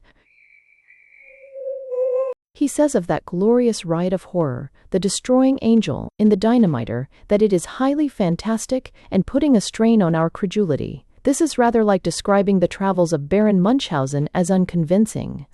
The whole story of The Dynamiter is a kind of humorous nightmare, and even in that story, The Destroying Angel is supposed to be an extravagant lie made up on the spur of the moment. It is a dream within a dream, and to accuse it of improbability is like accusing the sky of being blue. But Mr. Ruslan is like accusing the sky of being blue. But Mr. Ruslan has done mated Ruslan hour of the market. Baildon, whether from hasty reading or natural difference of taste, cannot in the least comprehend that rich and romantic irony of Stevenson's London stories. He actually says of that portentous monument of humor, Prince Florizel of Bohemia, that, though evidently admired by his creator, he is to me on the whole rather an irritating presence. Baildon thinks that Prince Florizel is to be taken seriously, as if he were a man in real life, for ourselves. Prince Florizel is almost our favorite character in fiction, but we willingly add the proviso that if we met him in real life we should kill him. The fact is that the whole mass of Stevenson's spiritual and intellectual virtues have been partly frustrated by one additional virtue, that of artistic dexterity. If he had chalked up his great message on a wall, like Walt Whitman, in large and straggling letters, it would have startled men like a blasphemy. But he wrote his light-headed paradoxes in so flowing a copybook hand that everyone supposed they must be copybook sentiments. He suffered from his versatility, not, as is loosely said, by not doing every department well enough, but by doing every department too well. As child, cockney, pirate, or Puritan, his disguises were so good that most people could not see the same man under all. It is an unjust fact that if a man can play the fiddle, give legal opinions, and black boots just tolerably, he is called an admirable Crichton. But if he does all three thoroughly well, he is apt to be regarded, in the several departments, as a common fiddler, a common lawyer, and a common bootblack. This is what has happened in the case of Stevenson. If Dr. Jekyll, the Master of Ballantrae, the Child's Garden of Verses, and Across the Plains had been each of them one shade less perfectly done than they were, everyone would have seen that they were all parts of the same message. But by succeeding in the proverbial miracle of being in 5 places at once, he has naturally convinced others that he was 5 different people. But the real message of Stevenson was as simple as that of Mahomet, as moral as that of Dante, as confident as that of Whitman, and as practical as that of James Watt. The conception which unites the whole varied work of Stevenson was that romance, or the vision of the possibilities of things, was far more important than mere occurrences, that one was the soul of our life, the other the body, and that the soul was the precious thing. The germ of all his stories lies in the idea that every landscape or scrap of scenery has a soul, and that soul is a story. Standing before a stunted orchard with a broken stone wall, we may know as a mere fact that no one has been through it but an elderly female cook. But everything exists in the human soul. That orchard grows in our own brain, and there it is the shrine and theater of some strange chance between a girl and a ragged poet and a mad farmer. Stevenson stands for the conception that ideas are the real incidents, that our fancies are our adventures. To think of a cow with wings is essentially to have met one, and this is the reason for his wide diversities of narrative. He had to make one story as rich as a ruby sunset, another as gray as a hoary monolith, for the story was the soul, or rather the meaning, of the bodily vision.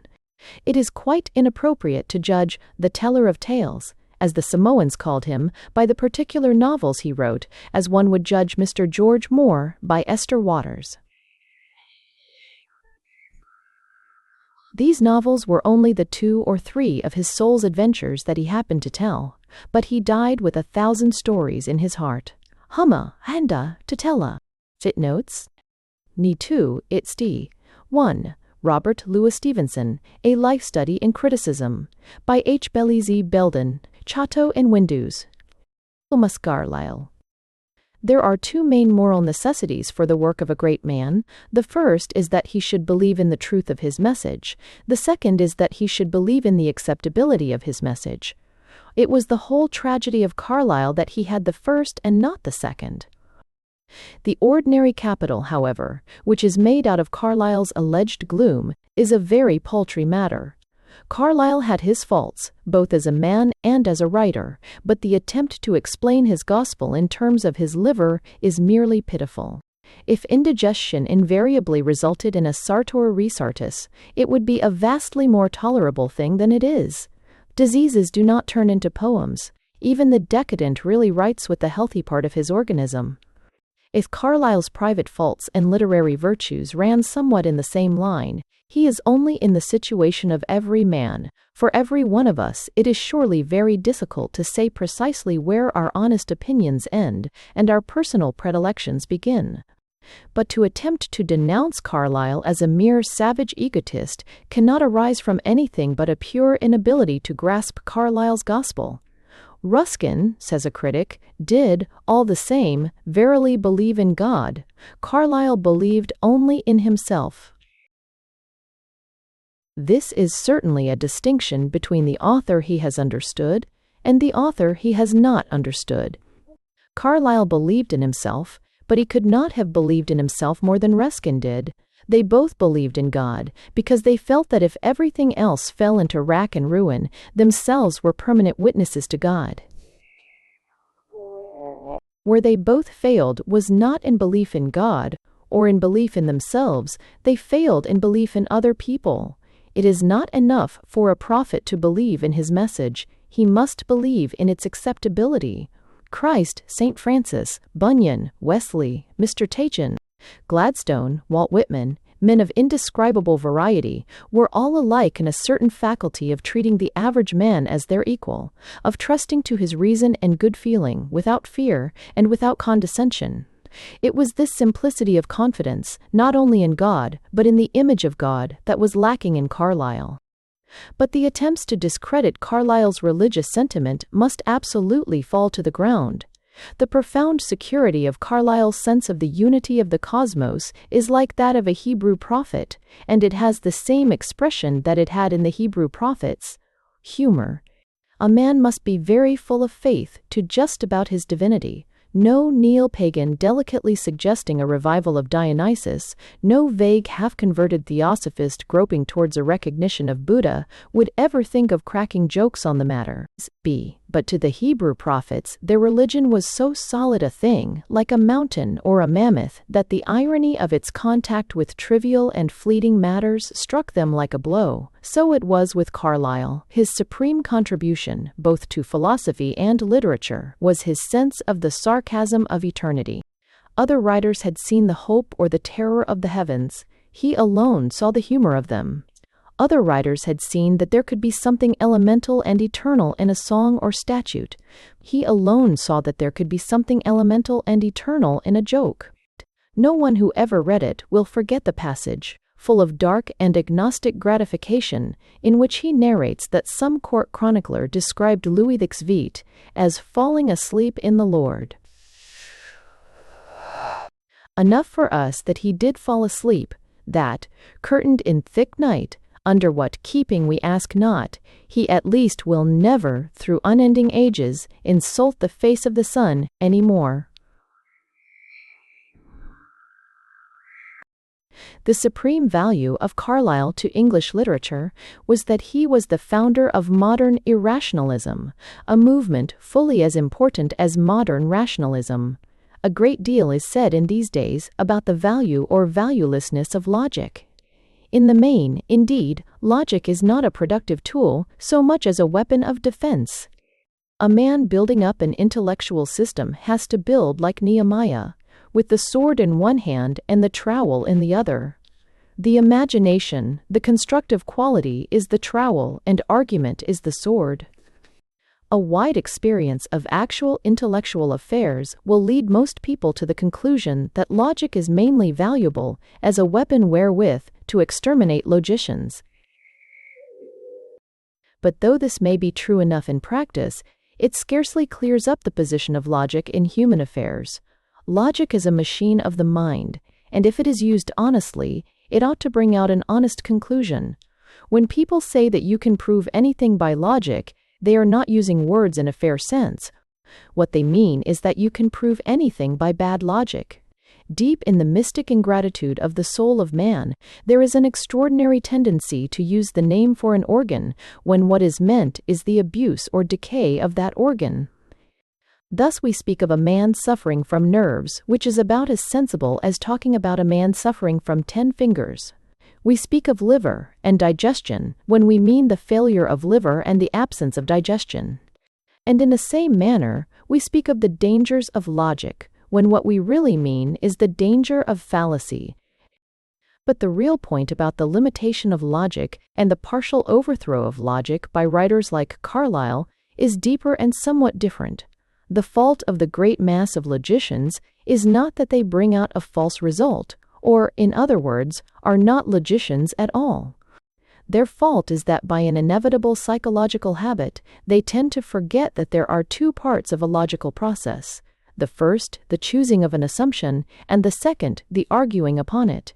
And humanity, if it devotes itself too persistently to the study of sound reasoning, has a certain tendency to lose the faculty of sound assumption. It is astonishing how constantly one may hear from rational and even rationalistic persons such a phrase as, "He did not prove the very thing with which he started," or, "The whole of his case rested upon a pure assumption," two peculiarities which may be found by the curious in the works of Euclid. It is astonishing, again, how constantly one hears rationalists arguing upon some deep topic, apparently without troubling about the deep assumptions involved, having lost their sense, as it were, of the real color and character of a man's assumption. For instance, two men will argue about whether patriotism is a good thing and never discover until the end, if at all, that the cosmopolitan is basing his whole case upon the idea that man should, if he can, become as God, with equal sympathies and no prejudices, while the nationalist denies any such duty at the very start, and regards man as an animal who has preferences, as a bird has feathers, in many and percent. Thus it was with Carlyle. He startled men by attacking not arguments, but assumptions. He simply brushed aside all the matters which the men of the 19th century held to be incontrovertible, and appealed directly to the very different class of matters which they knew to be true. He induced men to study less the truth of their reasoning, and more the truth of the assumptions upon which they reasoned. Even where his view was not the highest truth, it was always a refreshing and beneficent heresy. He denied every one of the postulates upon which the age of reason based itself. He denied the theory of progress, which assumed that we must be better off than the people of the 12th century. Whether we were better than the people of the 12th century, according to him, depended entirely upon whether we chose or deserved to be. He denied every type and species of prop or association or support which threw the responsibility upon civilization or society or anything but the individual conscience. He has often been called a prophet. The real ground of the truth of this phrase is often neglected. Since the last era of purely religious literature, the era of English Puritanism, there has been no writer in whose eyes the soul stood so much alone. Carlyle was, as we have suggested, a mystic, and mysticism was with him, as with all its genuine professors, only a transcendent form of common sense. Mysticism and common sense alike consist in a sense of the dominance of certain truths and tendencies which cannot be formally demonstrated or even formally named. Mysticism and common sense are alike appeals to realities that we all know to be real, but which have no place in argument except as postulates.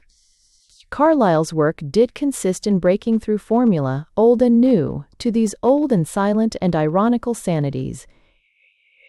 Philosophers might abolish kings 100 times over, he maintained. They could not alter the fact that every man and woman does choose a king, and repudiate all the pride of citizenship for the exaltation of humility. If inequality of this kind was a weakness, it was a weakness bound up with the very strength of the universe. About hero worship, indeed, few critics have done the smallest justice to Carlyle. Misled by those hasty and choleric passages in which he sometimes expressed a preference for mere violence, passages which were a great deal more connected with his temperament than with his philosophy, they have finally imbibed the notion that Carlyle's theory of hero worship was a theory of terrified submission to stern and arrogant men.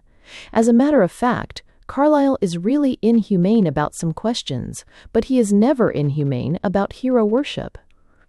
His view is not that human nature is so vulgar and silly, a thing that it must be guided and driven. It is, on the contrary, that human nature is so chivalrous and fundamentally magnanimous, a thing that even the meanest have it in them to love a leader more than themselves and to prefer loyalty to rebellion. When he speaks of this trait in human nature, Carlyle's tone invariably softens. We feel that for the moment he is kindled with admiration of mankind and almost reaches the verge of Christianity. Whatever else was acid and captious about Carlyle's utterances, his hero worship was not only humane, it was almost optimistic. He admired great men primarily and perhaps correctly because he thought that they were more human than other men. The evil side of the influence of Carlyle and his religion of hero worship did not consist in the emotional worship of valor and success. That was a part of him as, indeed, it is a part of all healthy children. Where Carlyle really did harm was in the fact that he, more than any modern man, is responsible for the increase of that modern habit of what is vulgarly called going the whole hog. Often in matters of passion and conquest, it is a singularly hoggish hog. This remarkable modern craze for making one's philosophy, religion, politics, and temper all of a piece, of seeking in all incidents for opportunities to assert and reassert some favorite mental attitude, is a thing which existed comparatively little in other centuries. Solomon and Horace, Petrarch and Shakespeare were pessimists when they were melancholy, and optimists when they were happy. But the optimist of today seems obliged to prove that gout and unrequited love make him dance with joy, and the pessimist of today to prove that sunshine and a good supper convulse him with inconsolable anguish. Carlyle was strongly possessed with this mania for spiritual consistency. He wished to take the same view of the wars of the angels and of the paltriest riot at Donnybrook Fair. It was this species of insane logic which led him into his chief errors, never his natural enthusiasms. Let us take an example. Carlyle's defense of slavery is a thoroughly ridiculous thing, weak alike in argument and in moral instinct. The truth is that he only took it up from the passion for applying everywhere his paradoxical defense of aristocracy. He blundered, of course, because he did not see that slavery has nothing in the world to do with aristocracy, that it is indeed almost its opposite. The defense which Carlyle and all its thoughtful defenders have made for aristocracy was that a few persons could more rapidly and firmly decide public affairs in the interests of the people. But slavery is not even supposed to be a government for the good of the governed. It is a possession of the governed avowedly for the good of the governors. Aristocracy uses the strong for the service of the weak. Slavery uses the weak for the service of the strong. It is no derogation to man as a spiritual being, as Carlyle firmly believed he was, that he should be ruled and guided for his own good like a child. For a child who is always ruled and guided, we regard as the very type of spiritual existence. But it is a derogation and an absolute contradiction to that human spirituality in which Carlyle believed that a man should be owned like a tool for someone else's good, as if he had no personal destiny in the cosmos. We draw attention to this particular error of Carlyle's because we think that it is a curious example of the waste and unclean places into which that remarkable animal, the whole hog, more than once led him. In this respect, Carlyle has had unquestionably long and an unquestionably bad influence. The whole of that recent political ethic which conceives that if we only go far enough, we may finish a thing for once and all, that being strong consists chiefly in being deliberately deaf and blind, owes a great deal of its complete sway to his example. Out of him flows most of the philosophy of Nietzsche, who is in modern times the supreme maniac of this moonstruck consistency. Though Nietzsche and Carlyle were in reality profoundly different, Carlyle being a stiff-necked peasant and Nietzsche a very fragile aristocrat, they were alike in this one quality of which we speak, the strange and pitiful audacity with which they applied their single ethical test to everything in heaven and earth. The disciple of Nietzsche, indeed, embraces immorality like an austere and difficult faith. He urges himself to lust and cruelty with the same tremulous enthusiasm with which a Christian urges himself to purity and patience. He struggles, as a monk, struggles with bestial visions and temptations with the ancient necessities of honor and justice and compassion. To this madhouse, it can hardly be denied, has Carlyle's intellectual courage brought many at last. Tolstoy, and the cult of simplicity. The whole world is certainly heading for a great simplicity, not deliberately, but rather inevitably.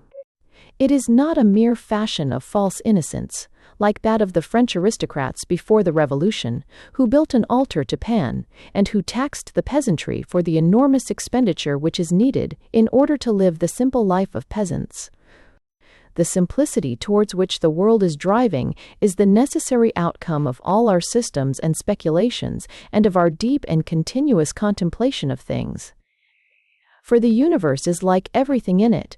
We have to look at it repeatedly and habitually before we see it. It is only when we have seen it for the 100th time that we see it for the first time. The more consistently things are contemplated, the more they tend to unify themselves and therefore to simplify themselves. The simplification of anything is always sensational. Thus, monotheism is the most sensational of things. It is as if we gazed long at a design full of disconnected objects, and, suddenly, with a stunning thrill, they came together into a huge and staring face. Few people will dispute that all the typical movements of our time are upon this road towards simplification. Each system seeks to be more fundamental than the other. Each seeks, in the literal sense, to undermine the other. In art, for example, the old conception of man, classic as the Apollo Belvedere, has first been attacked by the realist, who asserts that man, as a fact of natural history, is a creature with colorless hair and a freckled face. Then comes the impressionist, going yet deeper, who asserts that, to his physical eye, which alone is certain, man is a creature with purple hair and a gray face. Then comes the symbolist, and says that to his soul, which alone is certain, man is a creature with green hair and a blue face. And all the great writers of our time represent, in one form or another, This attempt to re-establish communication with the elemental, or, as it is sometimes more roughly and fallaciously expressed, to return to nature. Some think that the return to nature consists in drinking no wine. Some think that it consists in drinking a great deal more than is good for them. He.s.a.d. Some think that the return to nature is achieved by beating swords into plowshares. Some think it is achieved by turning plowshares into very ineffectual British War Office bayonets.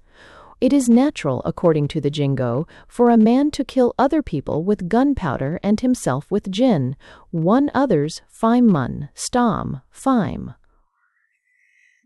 It is natural, according to the humanitarian revolutionist, to kill other people with dynamite and himself with vegetarianism. It would be too obviously Philistine a sentiment, perhaps, to suggest that the claim of either of these persons to be obeying the voice of nature is interesting when we consider that they require huge volumes of paradoxical argument to persuade themselves or anyone else of the truth of their conclusions. But the giants of our time are undoubtedly alike in that they approach by very different roads this conception of the return to simplicity. Ibsen returns to nature by the angular exterior of fact, Maeterlinck by the eternal tendencies of fable.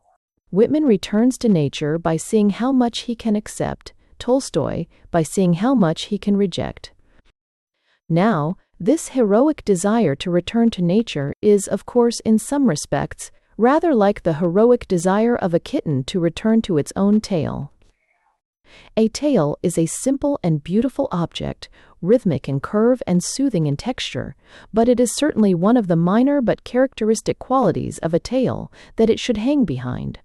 It is impossible to deny that it would in some degree lose its character if attached to any other part of the anatomy. Now, nature is like a tail in the sense that it vitally important, if it is to discharge its real duty, that it should be always behind.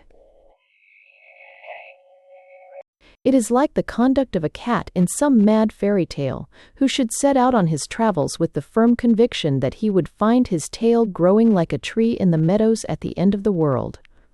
And the actual effect of the travels of the philosopher in search of nature, when seen from the outside, looks very like the gyrations of the tail-pursuing kitten, exhibiting much enthusiasm but little dignity, much cry and very little tail.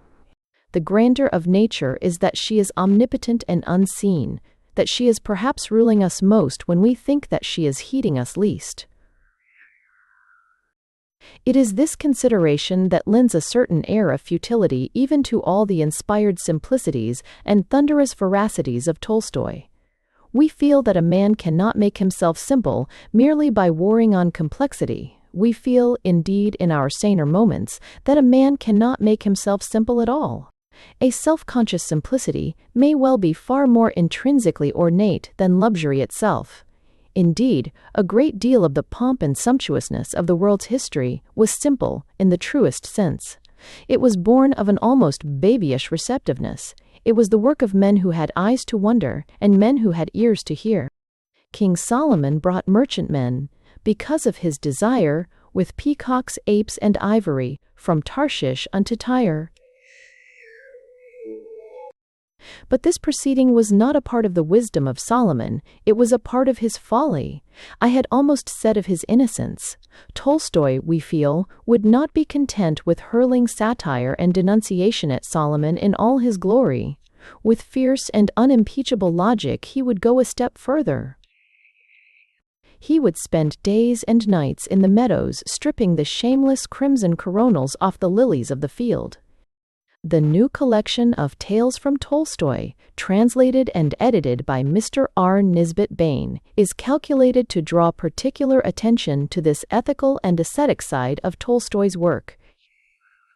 In one sense, and that the deepest sense, the work of Tolstoy is, of course, a genuine and noble appeal to simplicity. The narrow notion that an artist may not teach is pretty well exploded by now. But the truth of the matter is that an artist teaches far more by his mere background and properties, his landscape, his costume, his idiom and technique. All the part of his work, in short, of which he is probably entirely unconscious, than by the elaborate and pompous moral dicta which he fondly imagines to be his opinions. The real distinction between the ethics of high art and the ethics of manufactured and didactic art lies in the simple fact that the bad fable has a moral, while the good fable is immoral. And the real moral of Tolstoy comes out constantly in these stories, the great moral which lies at the heart of all his work, of which he is probably unconscious, and of which it is quite likely that he would vehemently disapprove. The curious cold white light of morning that shines over all the tales, the folklore simplicity with which a man or a woman are spoken of without further identification, the love, one might almost say the lust, for the qualities of brute materials, the hardness of wood, and the softness of mud, the ingrained belief in a certain ancient kindliness sitting beside the very cradle of the race of man, these influences are truly moral. When we put beside them the trumpeting and tearing nonsense of the didactic, Tolstoy, screaming for an obscene purity, shouting for an inhuman peace, hacking up human life into small sins with a chopper, sneering at men, women, and children out of respect to humanity, combining in one chaos of contradictions an unmanly Puritan and an uncivilized prig, then, indeed, we scarcely know whither Tolstoy has vanished. We know not what to do with this small and noisy moralist who is inhabiting one corner of a great and good man. It is difficult in every case to reconcile Tolstoy, the great artist, with Tolstoy, the almost venomous reformer. It is difficult to believe that a man who draws in such noble outlines the dignity of the daily life of humanity regards as evil that divine act of procreation by which that dignity is renewed from age to age. It is difficult to believe that a man who has painted with so frightful an honesty the heart-rending emptiness of the life of the poor can really grudge them every one of their pitiful pleasures, from courtship to tobacco. It is difficult to believe that a poet in prose, who has so powerfully exhibited the earth-born air of man, the essential kinship of a human being, with the landscape in which he lives, can deny so elemental a virtue as that which attaches a man to his own ancestors and his own land. It is difficult to believe that the man who feels so poignantly the detestable insolence of oppression would not actually, if he had the chance, lay the oppressor flat with his fist. All, however, arises from the search after a false simplicity, the aim of being, if I may so express it, more natural than it is natural to be. It would not only be more human, it would be more humble of us to be content to be complex. The truest kinship with humanity would lie in doing as humanity has always done, accepting with a sportsmanlike relish the estate to which we are called, the star of our happiness, and the fortunes of the land of our birth. The work of Tolstoy has another, and more special significance. It represents the reassertion of a certain awful common sense which characterized the most extreme utterances of Christ. It is true that we cannot turn the cheek to the smiter. It is true that we cannot give our cloak to the robber. Civilization is too complicated, too vainglorious, too emotional. The robber would brag, and we should blush, in other words, the robber, and we are alike sentimentalists. The command of Christ is impossible, but it is not insane. It is rather sanity preached to a planet of lunatics. If the whole world was suddenly stricken with a sense of humor, it would find itself mechanically fulfilling the Sermon on the Mount. It is not the plain facts of the world which stand in the way of that consummation, but its passions of vanity and self-advertisement and morbid sensibility. It is true that we cannot turn the cheek to the smiter, and the sole and sufficient reason is that we have not the pluck. Tolstoy and his followers have shown that they have the pluck, and even if we think they are mistaken, by this sign they conquer. Their theory has the strength of an utterly consistent thing. It represents that doctrine of mildness and non-resistance which is the last and most audacious of all the forms of resistance to every existing authority. It is the great strike of the Quakers which is more formidable than many sanguinary revolutions. If human beings could only succeed in achieving a real passive resistance, they would be strong with the appalling strength of inanimate things. They would be calm with the maddening calm of oak or iron, which conquer without vengeance and are conquered without humiliation. The theory of Christian duty enunciated by them is that we should never conquer by force, but always, if we can, conquer by persuasion.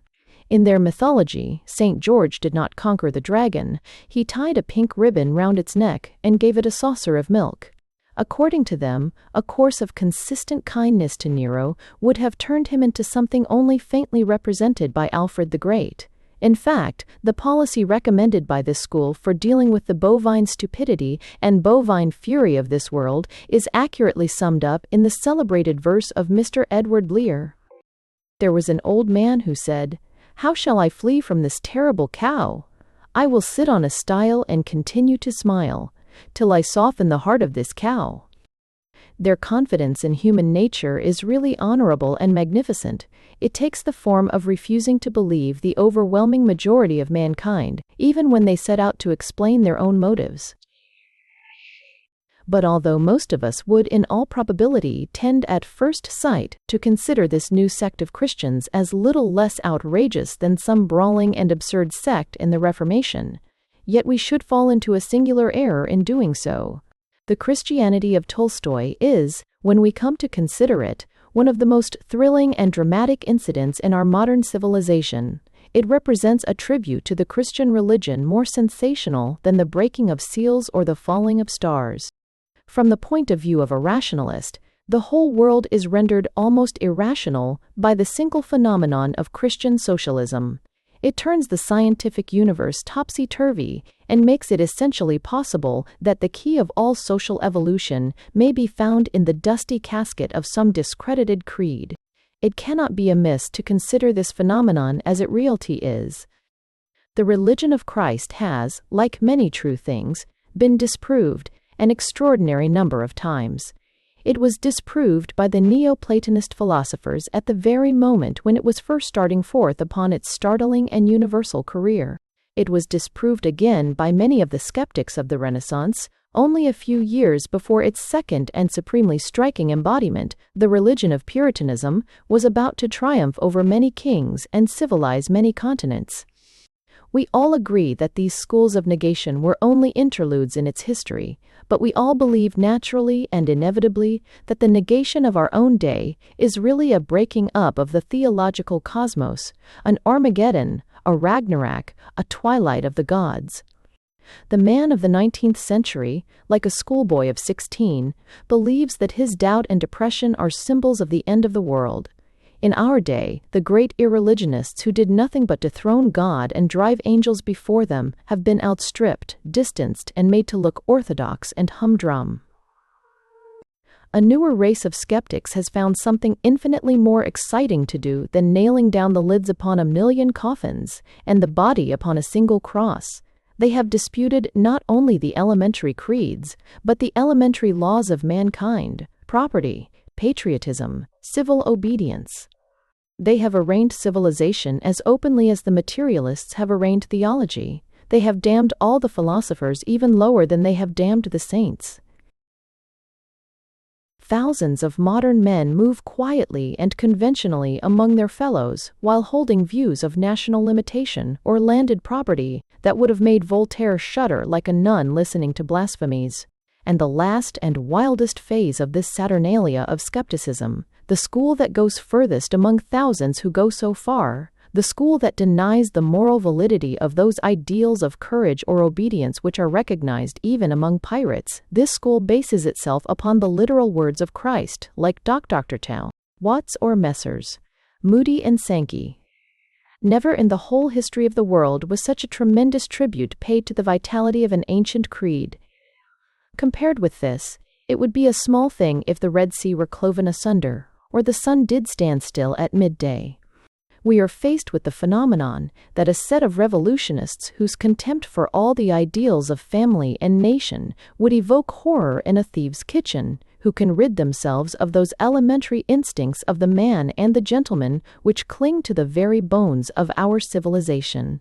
cannot rid themselves of the influence of 2 or 3 remote Oriental anecdotes written in corrupt Greek. The fact, when realized, has about it something stunning and hypnotic.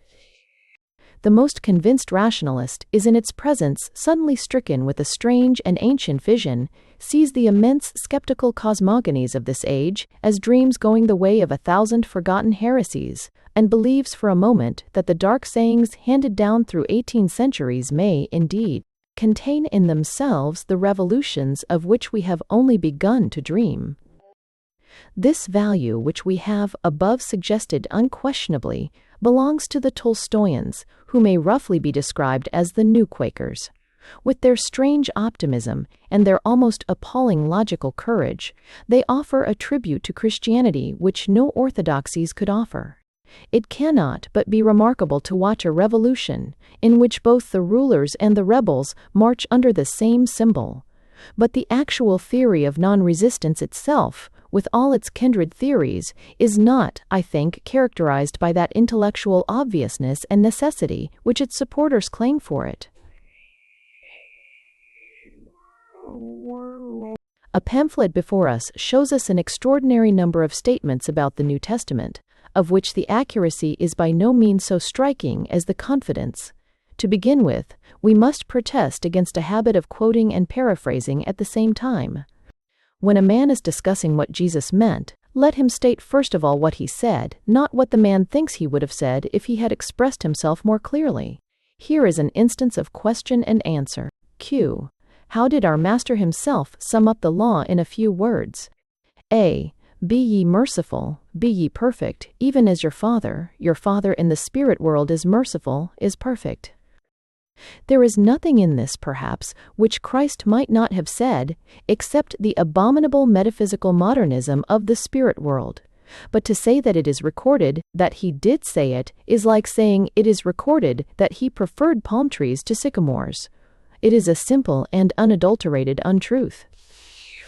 The author should know that these words have meant 1,000 things to 1,000 people, and that if more ancient sects had paraphrased them as cheerfully as he would never have had the text upon which he founds his theory. In a pamphlet in which plain printed words cannot be left alone, it is not surprising if there are misstatements upon larger matters.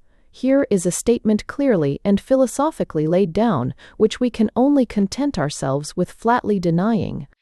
The 5th rule of our Lord is that we should take special pains to cultivate the same kind of regard for people of foreign countries, and for those generally who do not belong to us, or even have an antipathy to us, which we already entertain towards our own people, and those who are in sympathy with us. I should very much like to know where in the whole of the New Testament the author finds this violent, unnatural, and immoral proposition.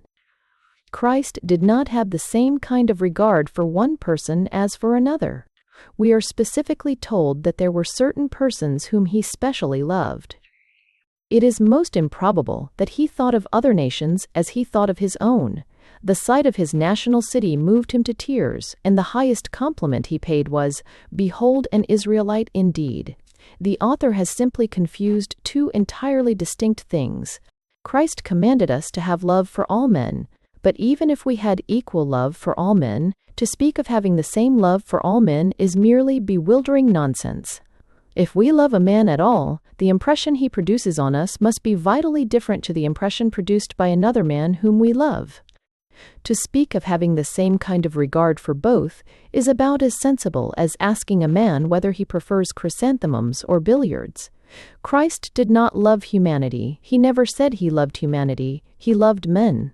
What neither he nor anyone else can love humanity, it is like loving a gigantic centipede.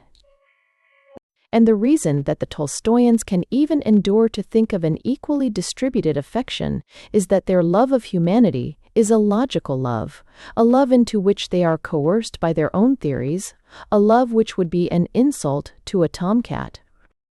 But the greatest error of all lies in the mere act of cutting up the teaching of the New Testament into 5 rules. It precisely and ingeniously misses the most dominant characteristic of the teaching: its absolute spontaneity.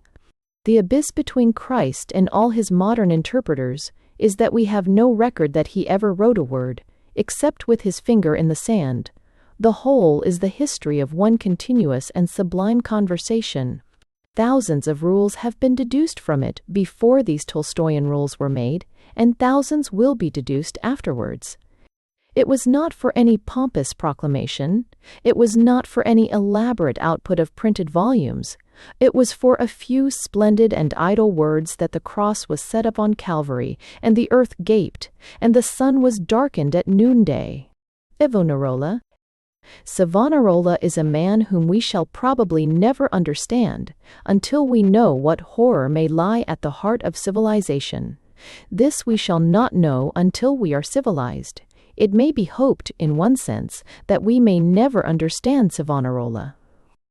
The great deliverers of men have, for the most part, saved them from calamities which we all recognize as evil, from calamities which are the ancient enemies of humanity. The great lawgivers saved us from anarchy. The great physicians saved us from pestilence. The great reformers saved us from starvation.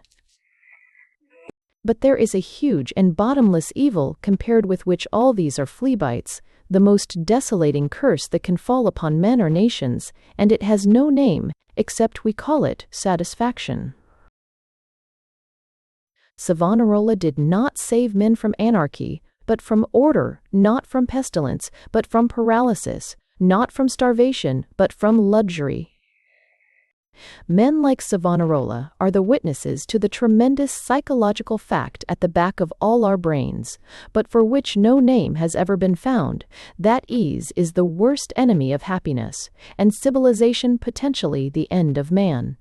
For I fancy that Savonarola's thrilling challenge to the luxury of his day went far deeper than the mere question of sin.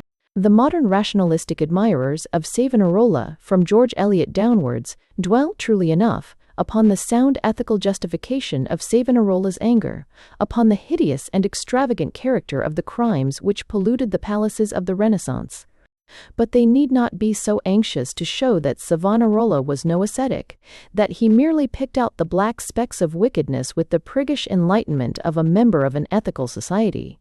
Probably he did hate the civilization of his time, and not merely its sins, and that is precisely where he was infinitely more profound than a modern moralist. He saw that the actual crimes were not the only evils, that stolen jewels and poisoned wine and obscene pictures were merely the symptoms, that the disease was the complete dependence upon jewels and wine and pictures. This is a thing constantly forgotten in judging of ascetics and Puritans in old times. A denunciation of harmless sports did not always mean an ignorant hatred of what no one but a narrow moralist would call harmful. Sometimes it meant an exceedingly enlightened hatred of what no one but a narrow moralist would call harmless. Ascetics are sometimes more advanced than the average man, as well as less. Such at least was the hatred in the heart of Savonarola. He was making war against no trivial human sins, but against godless and thankless quiescence, against getting used to happiness, the mystic sin by which all creation fell. He was preaching that severity which is the sign manual of youth and hope. He was preaching that alertness, that clean agility and vigilance which is as necessary to gain pleasure as to gain holiness, as indispensable in a lover as in a monk. A critic has truly pointed out that Savonarola could not have been fundamentally anti-aesthetic, since he had such friends as Michelangelo, Botticelli, and Luca della Robbia. The fact is that this purification and austerity are even more necessary for the appreciation of life and laughter than for anything else. To let no bird fly past unnoticed, to spell patiently the stones and weeds, to have the mind a storehouse of sunset, requires a discipline in pleasure and an education in gratitude. The civilization which surrounded Savonarola on every side was a civilization which had already taken the wrong turn, the turn that leads to endless inventions and no discoveries, in which new things grow old with confounding rapidity, but in which no old things ever grow new. The monstrosity of the crimes of the Renaissance was not a mark of imagination. It was a mark, as all monstrosity is, of the loss of imagination. It is only when a man has really ceased to see a horse as it is that he invents a centaur, only when he can no longer be surprised at an ox that he worships the devil. Diablerie is the stimulant of the jaded fancy. It is the dram drinking of the artist. Savonarola addressed himself to the hardest of all earthly tasks, that of making men turn back and wonder at the simplicities they had learned to ignore. Lepede.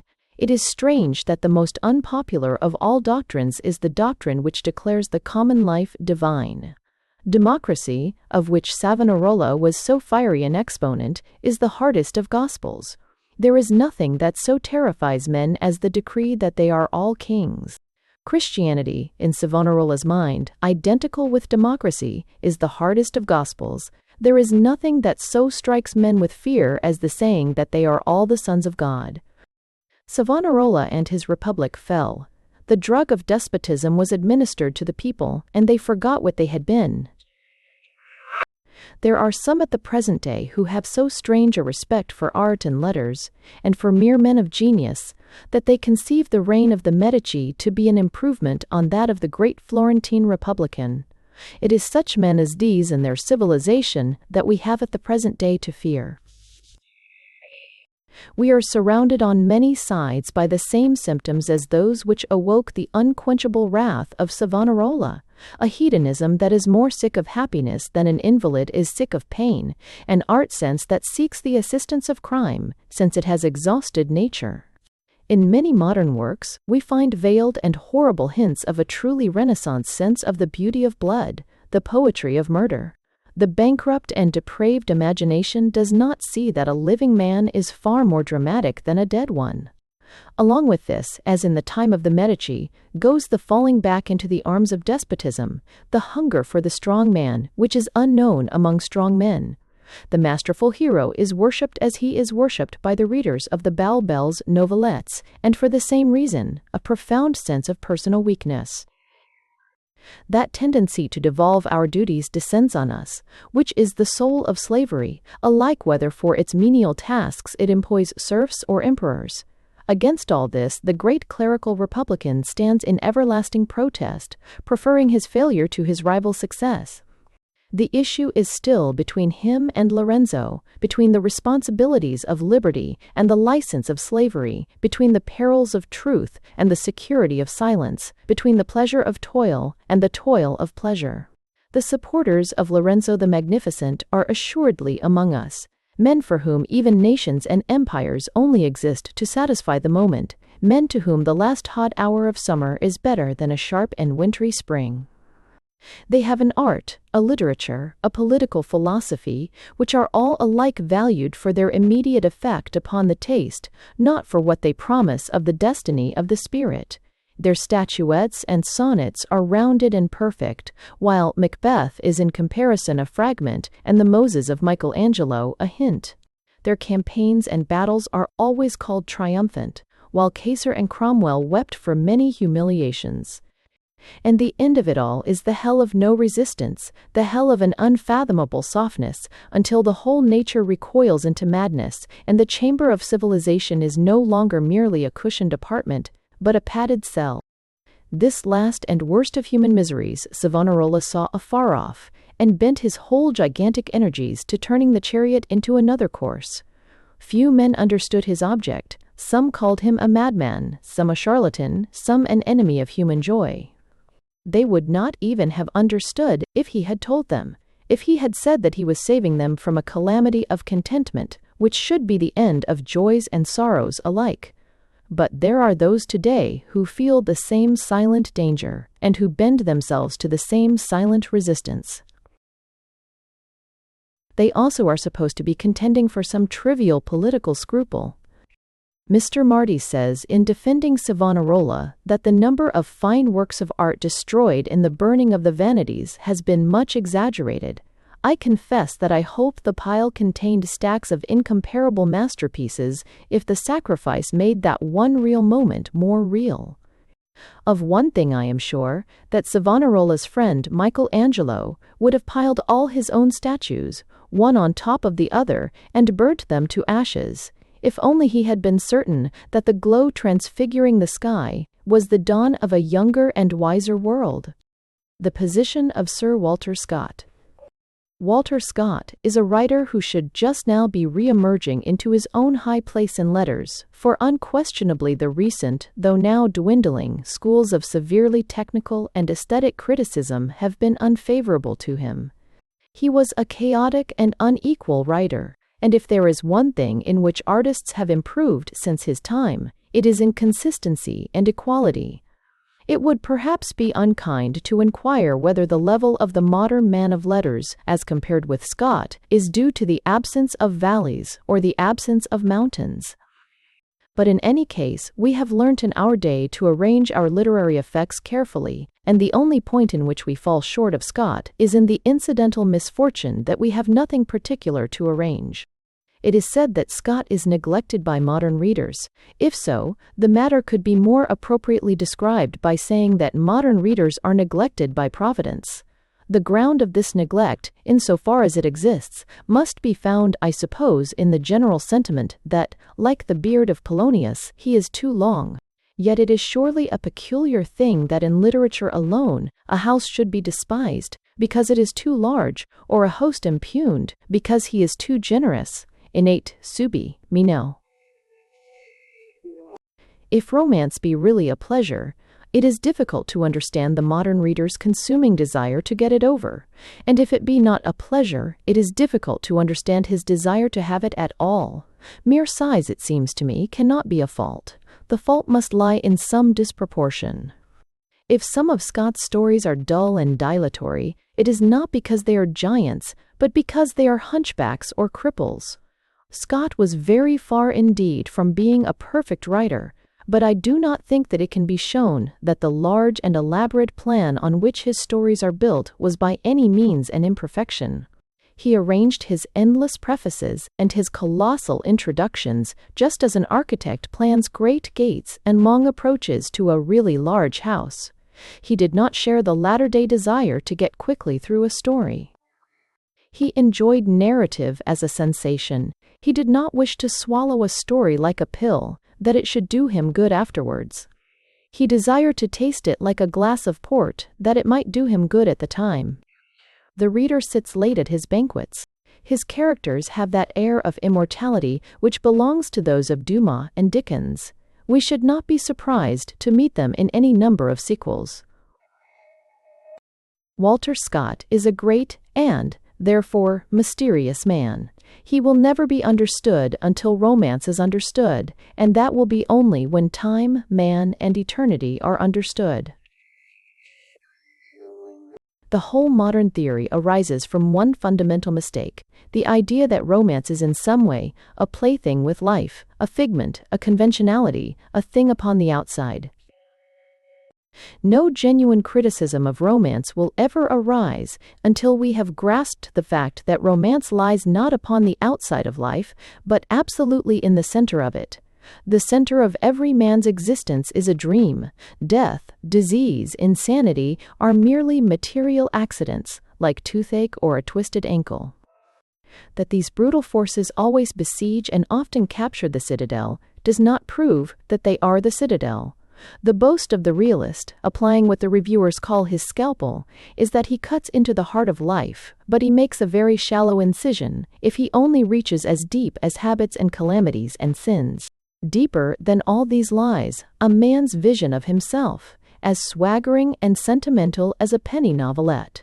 The literature of Can Dower unearths innumerable weaknesses and elements of lawlessness which is called romance. It perceives superficial habits like murder and dipsomania, but it does not perceive the deepest of sins, the sin of vanity, vanity which is the mother of all day, dreams and adventures, the one sin that is not shared with any boon companion or whispered to any priest. In estimating, therefore, the ground of Scott's preeminence in romance, we must absolutely rid ourselves of the notion that romance or adventure are merely materialistic things involved in the tangle of a plot or the multiplicity of drawn swords. We must remember that it is, like tragedy or farce, a state of the soul, and that for some dark and elemental reason which we can never understand, this state of the soul is evoked in us by the sight of certain places or the contemplation of certain human crises, by a stream rushing under a heavy and covered wooden bridge, or by a man plunging a knife or sword into tough timber. In the selection of these situations which catch the spirit of romance as in a net, Scott has never been equaled or even approached. His finest scenes affect us like fragments of a hilarious dream. They have the same quality which is often possessed by those nocturnal comedies, that of seeming more human than our waking life, even while they are less possible. Sir Arthur Wardour, with his daughter and the old beggar crouching in a cranny of the cliff as night falls and the tide closes around them, are actually in the coldest and bitterest of practical situations, yet the whole incident has a quality that can only be called boyish. It is warmed with all the colors of an incredible sunset. Rob Roy, trapped in the toll booth, and confronted with Bailey Nicol Jarvie, draws no sword, leaps from no window, affects none of the dazzling external acts upon which contemporary romance depends. Yet that plain and humorous dialogue is full of the essential philosophy of romance, which is an almost equal betting upon man and destiny. Perhaps the most profoundly thrilling of all Scott's situations is that in which the family of Colonel Mannering are waiting for the carriage which may or may not arrive by night to bring an unknown man into a princely possession. Yet almost the whole of that thrilling scene consists of a ridiculous conversation about food, and flirtation between a frivolous old lawyer and a fashionable girl. We can say nothing about what makes these scenes, except that the wind bloweth where it listeth, and that here the wind blows strong. It is in this quality of what may be called spiritual adventurousness that Scott stands at so different an elevation to the whole of the contemporary crop of romancers who have followed the leadership of Dumas. There has, indeed, been a great and inspiriting revival of romance in our time, but it is partly frustrated in almost every case by this rooted conception that romance consists in the vast multiplication of incidents and the violent acceleration of narrative. Stanley Weyman scarcely ever have their swords out of their hands. The deeper presence of romance is far better felt when the sword is at the hip, ready for innumerable adventures too terrible to be pictured. The Stanley Weyman hero has scarcely time to eat his supper except in the act of leaping from a window, or whilst his other hand is employed in lunging with a rapier. In Scott's heroes, on the other hand, there is no characteristic so typical or so worthy of humor as their disposition to linger over their meals. The conviviality of the Clerk of Copmanhurst, or of Mr. Pleydell, and the thoroughly solid things they are described as eating, is one of the most perfect of Scott's poetic touches. In short, Mr. E. Stanley Weyman is filled with the conviction that the sole essence of romance is to move with insatiable rapidity from incident to incident. In the truer romance of Scott, there is more of the sentiment of, "Oh, still delay, thou art so fair." More of a certain patriarchal enjoyment of things as they are, of the sword by the side and the wine-cup in the hand.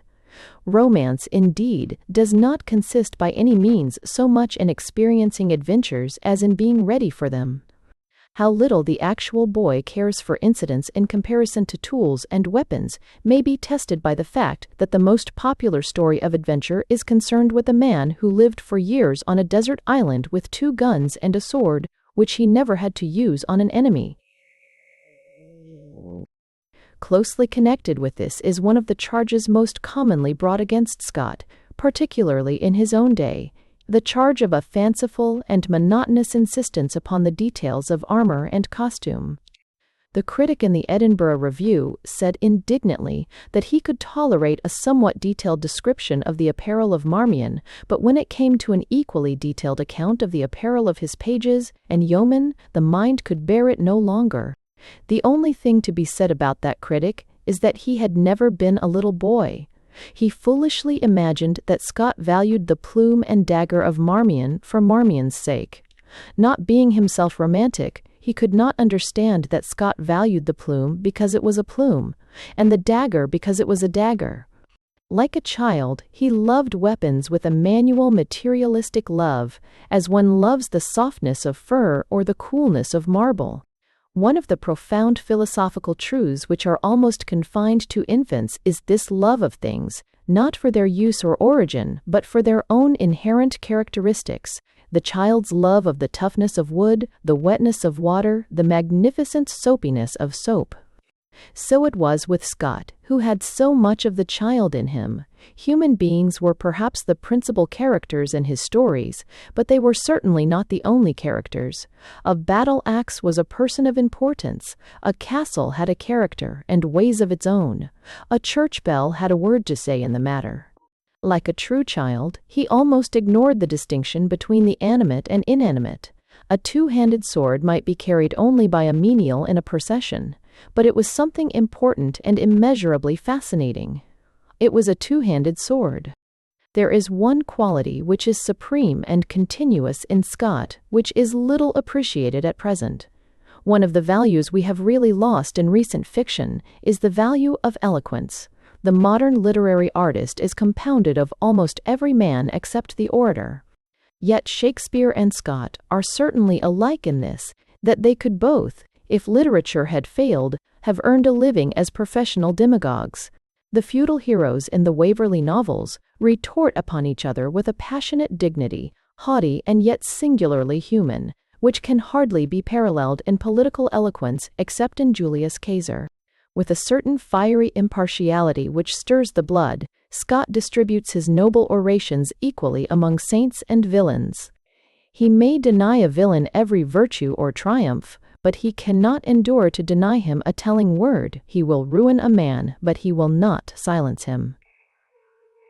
In truth, one of Scott's most splendid traits is his difficulty, or rather incapacity, for despising any of his characters. He did not scorn the most revolting miscreant as the realist of today commonly scorns his own hero. Though his soul may be in rags, every man of Scott can speak like a king. This quality, as I have said, is sadly to seek in the fiction of the passing hour. The realist would, of course, repudiate the bare idea of putting a bold and brilliant tongue in every man's head. But even where the moment of the story naturally demands eloquence, the eloquence seems frozen in the tap. Take any contemporary work of fiction and turn to the scene where the young socialist denounces the millionaire, and then compare the stilted sociological lecture given by that self-sacrificing bore with the surging joy of words in Rob Roy's declaration of himself or Avelstain's defiance of De Bracy. That ancient sea of human passion upon which high words and great phrases are the resplendent foam is just now at a low ebb. We have even gone the length of congratulating ourselves because we can see the mud and the monsters at the bottom. In politics, there is not a single man whose position is due to eloquence in the first degree. Its place is taken by repartees and rejoinders purely intellectual, like those of an omnibus conductor. In discussing questions like the farm burning in South Africa, no critic of the war uses his material as Burke or Grattan, perhaps exaggeratively, would have used it. The speaker is content with facts and expositions of facts.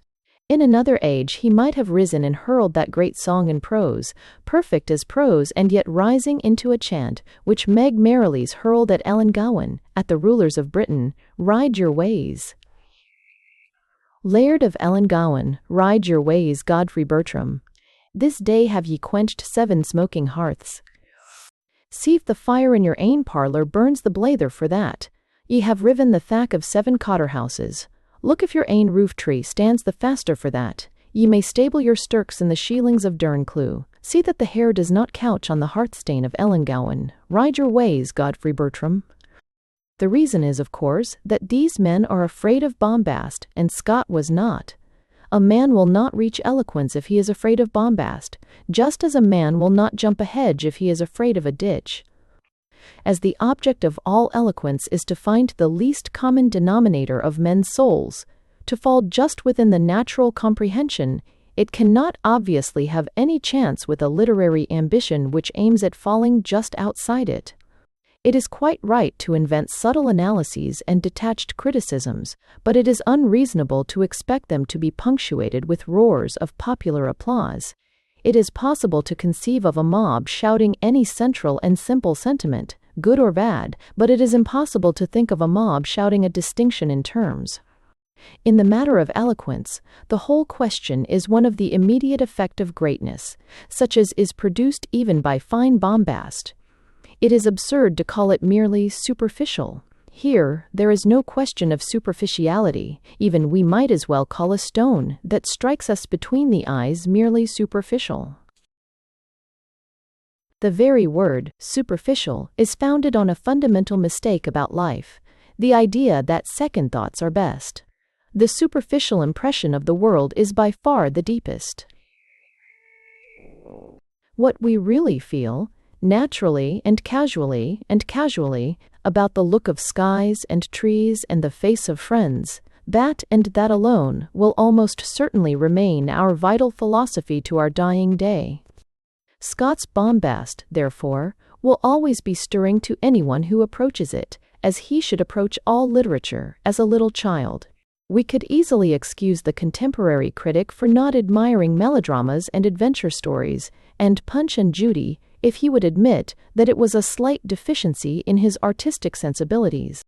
Beyond all question, it marks a lack of literary instinct to be unable to simplify one's mind at the first signal of the advance of romance. "All you do me wrong," said Brian Du Bois Gilbert to Rebecca. "All each knee me," from Brant to Rebecca. "Many a law, many a commandment have I broken. All each needs aid, all me, all one, all meany, all men, as practised." "Die," cries Balfour of Burleigh to the villain in Old Mortality. "Die, hoping nothing, believing nothing, and fearing nothing," replies the other. This is the old and honorable fine art of bragging, as it was practiced by the great worthies of antiquity. The man who cannot appreciate it goes along with the man who cannot appreciate beef or claret, or a game with children, or a brass band. They are afraid of making fools of themselves, and are unaware that that transformation has already been triumphantly effected. Scott is separated, then, from much of the later conception of fiction by this quality of eloquence. The whole of the best and finest work of the modern novelist, such as the work of Mr. Teption, Henry James, is primarily concerned with that delicate and fascinating speech which burrows deeper and deeper like a mole, but we have wholly forgotten that speech which mounts higher and higher like a wave and falls in a crashing peroration. Perhaps the most thoroughly brilliant and typical man of this decade is Mr. Crast Front.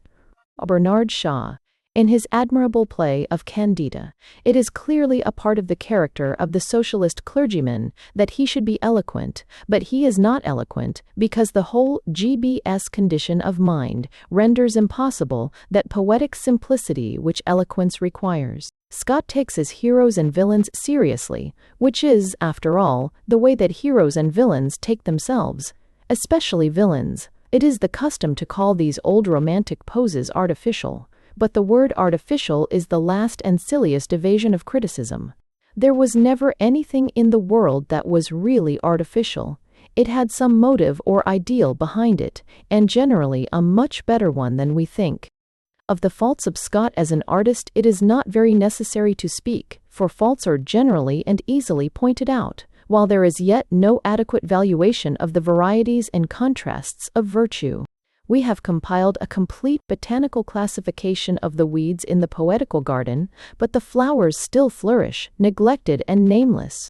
It is true, for example, that Scott had an incomparably stiff and pedantic way of dealing with his heroines. He made a lively girl of 18 refuse an offer in the language of Dr. Johnson.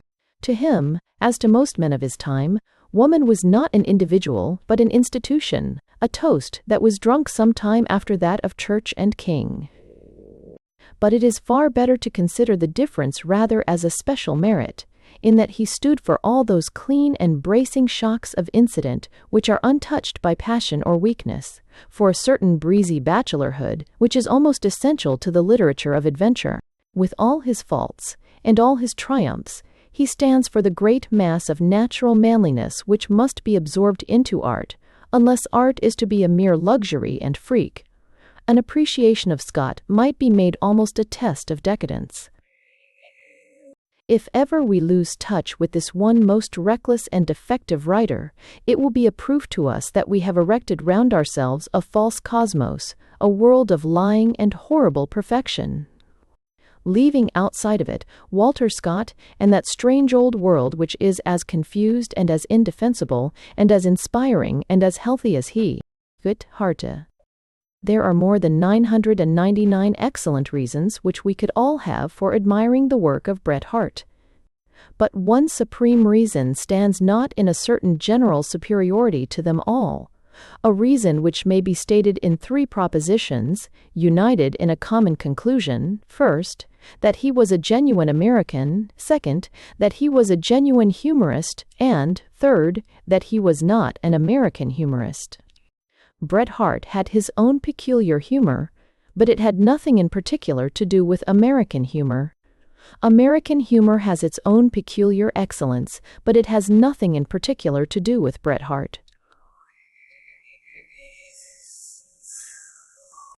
In order fully to understand this, it is necessary to realize, genuinely and thoroughly, that there is such a thing as an international difference in humor. If we take the crudest joke in the world, the joke, let us say, of a man sitting down on his hat, we shall yet find that all the nations would differ in their way of treating it humorously, and that if American humor treated it at all, it would be in a purely American manner. For example, there was a case of an orator in the House of Commons who, after denouncing all the public abuses he could think of, did sit down on his hat.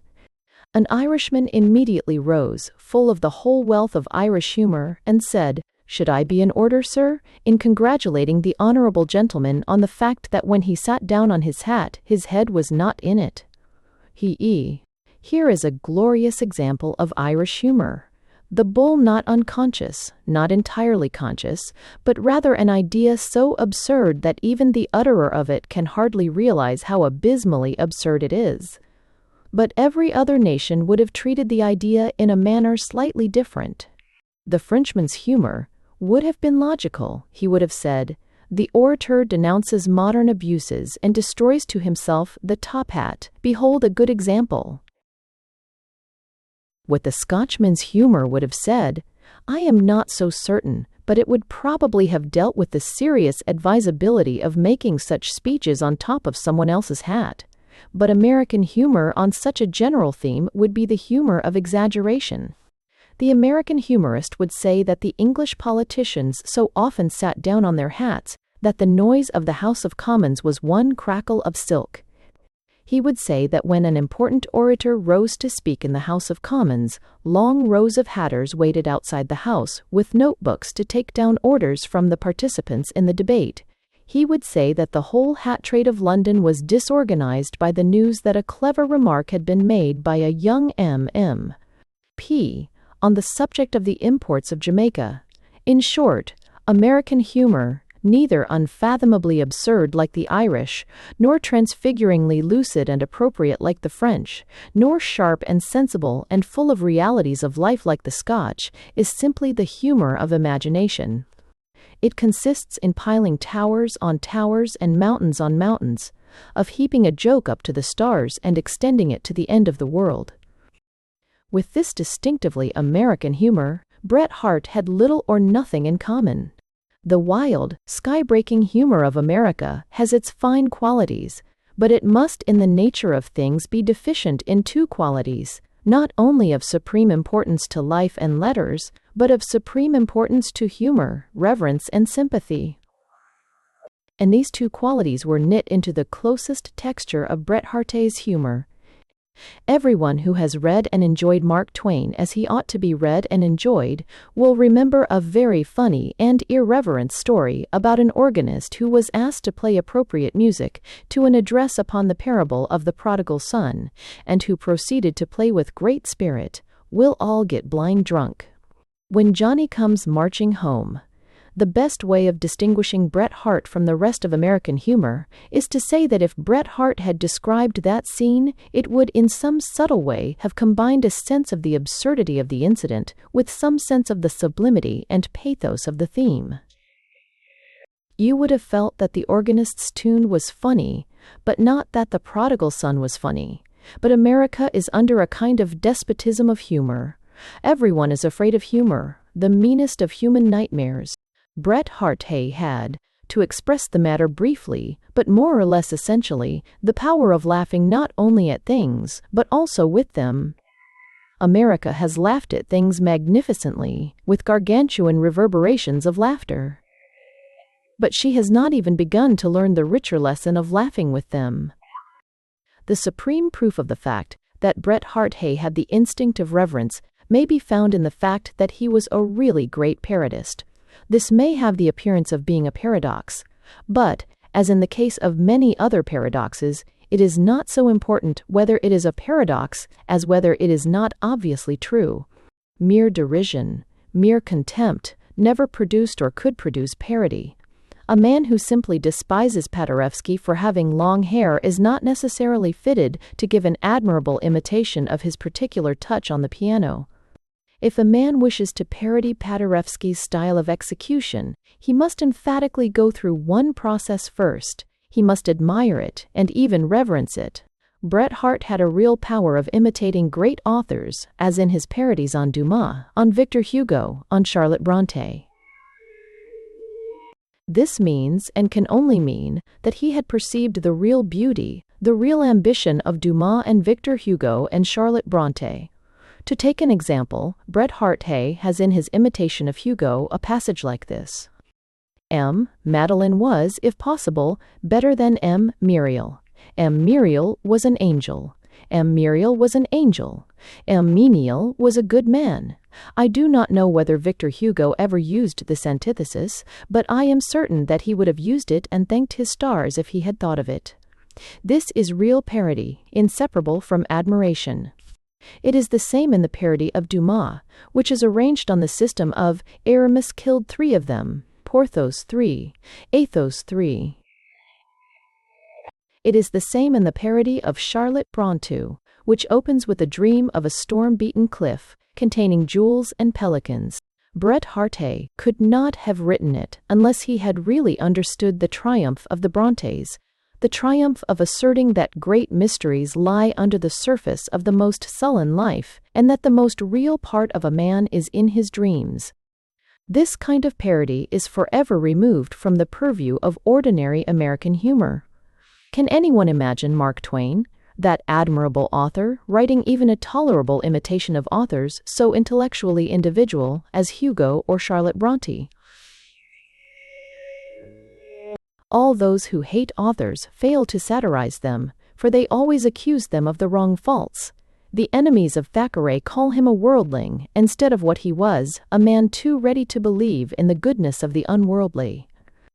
The enemies of Meredith call his gospel too subtle, instead of what it is, a gospel, if anything, too robust. And it is this vulgar misunderstanding which we find in most parody, which we find in all American parody, but which we never find in the parodies of Bret Harte. The skies they were ashen and sober, the streets they were dirty and drear. It was the dark month of October, in that most immemorial year. Like the skies, I was perfectly sober. But my thoughts, they were palsied and sere. Yes, my thoughts were decidedly queer. This could only be written by a genuine admirer of Edgar Allan Poe who permitted himself for a moment to see the fun of the thing. Parody might indeed be defined as the worshipper's half-holiday. The same general characteristic of sympathy amounting to reverence marks Bret Harte's humor in his better-known class of works, the short stories. He does not make his characters absurd in order to make them contemptible. It might almost be said that he makes them absurd in order to make them dignified. For example, the greatest creation of Bret Harte, greater even than Colonel Starbottle, and how terrible it is to speak of anyone greater than Colonel Starbottle, is that unutterable being who goes by the name of Yuba Bill. He is, of course, the coach driver in the Bret Harte district. Some ingenious person, whose remarks I read the other day, had compared him on this ground with old Mr. Weller. It would be difficult to find a comparison indicating a more completely feudal instinct for literature. Tony Weller and Yuba Bill were both coach drivers, and this fact establishes a resemblance just about as much as the fact that Jobson and Rob Roy and George Warrington in Pendennis were both lawyers, or that Antonio and Mr. Pickwick were both merchants, or that Sir Galahad and Sir Willoughby Patten were both knights. Tony Weller is a magnificent grotesque. He is a gargoyle, and his mouth, like the mouths of so many gargoyles, is always open. He is garrulous, exuberant, flowery, preposterously sociable. He holds that great creed of the convivial, the creed which is at the back of so much that is greatest in Dickens, the creed that eternity begins at 10 o'clock at night, and that nights last forever. But Yuba Bill is a figure of a widely different character. He is not convivial. It might almost be said that he is too great ever to be sociable. A circle of quiescence and solitude, such as that which might ring a saint or a hermit, rings this majestic and profound humorist. His jokes do not flow upon him like those of Mr. Wright. Weller, sparkling, continual, and deliberate, like the play of a fountain in a pleasure garden, they fall suddenly and capriciously, like a crash of avalanches from a great mountain. One of the worst of the disadvantages of the rich and random fertility of Bret Harte is the fact that it is very difficult to trace or recover all the stories that he has written. I have not within reach at the moment the story in which the character of Yuba Bill is exhibited in its most solemn grandeur, but I remember that it concerned a ride on the San Francisco stagecoach, a difficulty arising from storm and darkness, and an intelligent young man who suggested to Yuba Bill that a certain manner of driving the coach in a certain direction might minimize the dangers of the journey. A profound silence followed the intelligent young man's suggestion, and then, I quote from memory, Yuba Bill observed at last, "Air you settin' any value on that remark?" The young man professed not fully to comprehend him, and Yuba Bill continued reflectively, "'Cause there's a comic paper in Frisco. Pays for them things, and I've seen worse in it." To be rebuked thus is like being rebuked by the pyramids or by the starry heavens. There is about Yuba Bill this air of a pugnacious calm, a stepping back to get his distance for a shattering blow, which is like that of Dr. Johnson at his best. And the effect is inexpressively increased by the background and the whole picture which Bret Harte paints so powerfully, the stormy skies, the somber gorge, the rocking and spinning coach, and high above the feverish passengers, the huge dark form of Yuba Bill, a silent mountain of humor. Another unrecovered, and possibly irrecoverable fragment about Yuba Bill, I recall in a story about his visiting a lad who had once been his protégé in the Wild West, and who had since become a distinguished literary man in Boston. Yuba Bill visits him, and on finding him in evening dress lifts up his voice in a superb lamentation over the tragedy of finding his old friend at last, a hotel waiter. Then, vindictively pursuing the satire, he calls fiercely to his young friend, "Hi, Alphonse, bring me a pâté de foie gras, dame." These are the things that make us love the eminent Bill. He is one of those who achieve the noblest and most difficult of all the triumphs of a fictitious character, the triumph of giving us the impression of having a great deal more in him than appears between the two boards of the story. Smaller characters give us the impression that the author has told the whole truth about them. Greater characters give the impression that the author has given of them, not the truth, but merely a few hints and samples. In some mysterious way, we seem to feel that even if Shakespeare was wrong about Falstaff, Falstaff existed and was real, that even if Dickens was wrong about Micawber, Micawber existed and was real, so we feel that there is in the great salt sea of Yuba Bill's humor as good fish as ever came out of it. The fleeting jests which Yuba Bill throws to the coach passengers only give us the opportunity of fancying and deducing the vast mass of jests which Yuba Bill shares with his creator. Bret Harte had to deal with countries and communities of an almost unexampled laxity, a laxity passing the laxity of savages, the laxity of civilized men grown savage. It was the life of an entirely new people, a people who, having no certain past, could have no certain future. The strangest of all the sardonic jests that history has ever played may be found in this fact, that there is a city which is of all cities the most typical of innovation and dissipation, and a certain almost splendid vulgarity, and that this city bears the name in a quaint old European language of the most perfect exponent of the simplicity and holiness of the Christian tradition. The city is called San Francisco. San Francisco, the capital of the Bret Harte country, is a city typifying novelty in a manner in which it is typified by few modern localities. San Francisco has in all probability its cathedrals, but it may well be that its cathedrals are less old and less traditional than many of our hotels. If its inhabitants built a temple to the most primal and forgotten god of whose worship we can find a trace, that temple would still be a modern thing compared with many taverns in Suffolk, round which there lingers a faint tradition of Mr. Pickwick. And everything in that new gold country was new, even to the individual inhabitants. Good, bad, and indifferent, heroes and dastards, they were all men from nowhere. Most of us have come across the practical problem of London landladies, the problem of the doubtful foreign gentleman in a street of respectable English people. Those who have done so can form some idea of what it would be to live in a street full of doubtful foreign gentlemen, in a parish, in a city, in a nation composed entirely of doubtful foreign gentlemen. Old California, at the time of the first rush after gold, was actually this paradox of the nation of foreigners. It was a republic of incognitos. No one knew who anyone else was, and only the more ill-mannered and uneasy even desired to know.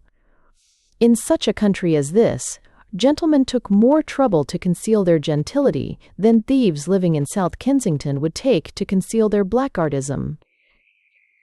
In such a country, everyone is an equal, because everyone is a stranger. In such a country, it is not strange if men in moral matters feel something of the irresponsibility of a dream. To plan plans which are continually miscarrying against men who are continually disappearing by the assistance of, you know not whom, to crush you, know not whom, this must be a demoralizing life for any man. It must be beyond description demoralizing for those who have been trained in no lofty or orderly scheme of right. Small blame to them, indeed, if they become callous and supercilious and cynical.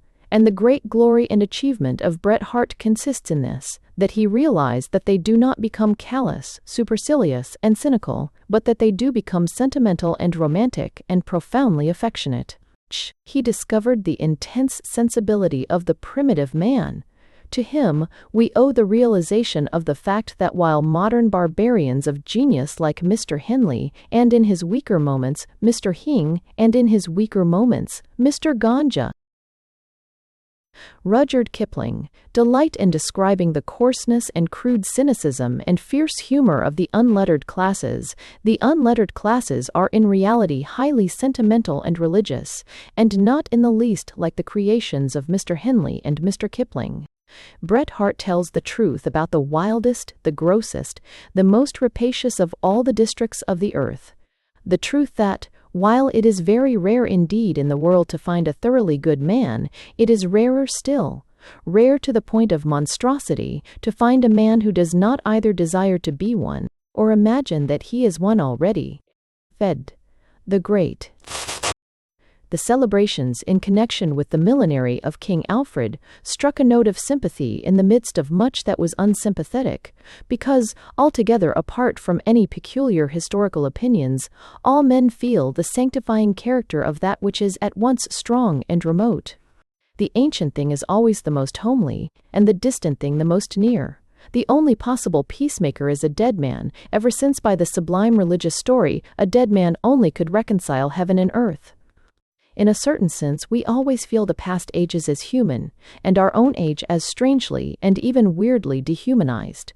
In our own time, the details overpower us. Men's badges and buttons seem to grow larger and larger as in a horrible dream.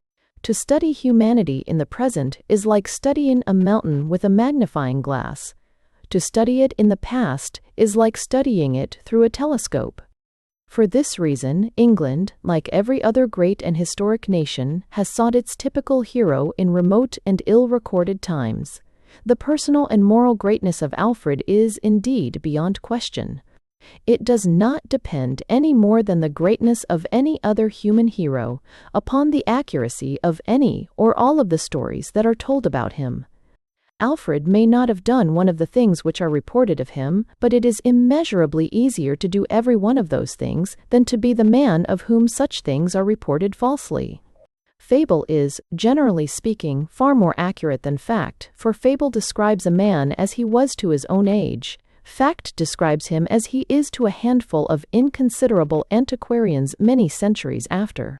Whether Alfred watched the cakes for the neatherd's wife, whether he sang songs in the Danish camp, is of no interest to anyone except those who set out to prove under considerable disadvantages that they are genealogically descended from him. But the man is better pictured in these stories than in any number of modern realistic trivialities about his favorite breakfast and his favorite musical composer. Fable is more historical than fact, because fact tells us about one man, and fable tells us about 1,000,000 men. If we read of a man who could make green grass red and turn the sun into the moon, we may not believe these particular details about him, but we learn something infinitely more important than such trivialities, the fact that men could look into his face and believe it possible. The glory and greatness of Alfred, therefore, is like that of all the heroes of the morning of the world, set far beyond the chance of that strange and sudden dethronement which may arise from the unsealing of a manuscript or the turning over of a stone. Men may have told lies when they said that he first entrapped the Danes with his song, and then overcame them with his armies, but we know very well that it is not of us that such lies are told. There may be myths clustering about each of our personalities. Local saga men and chroniclers have very likely circulated the story that we are addicted to drink, or that we ferociously ill-use our wives. But they do not commonly lie to the effect that we have shed our blood to save all the inhabitants of the street. A story grows easily, but a heroic story is not a very easy thing to evoke.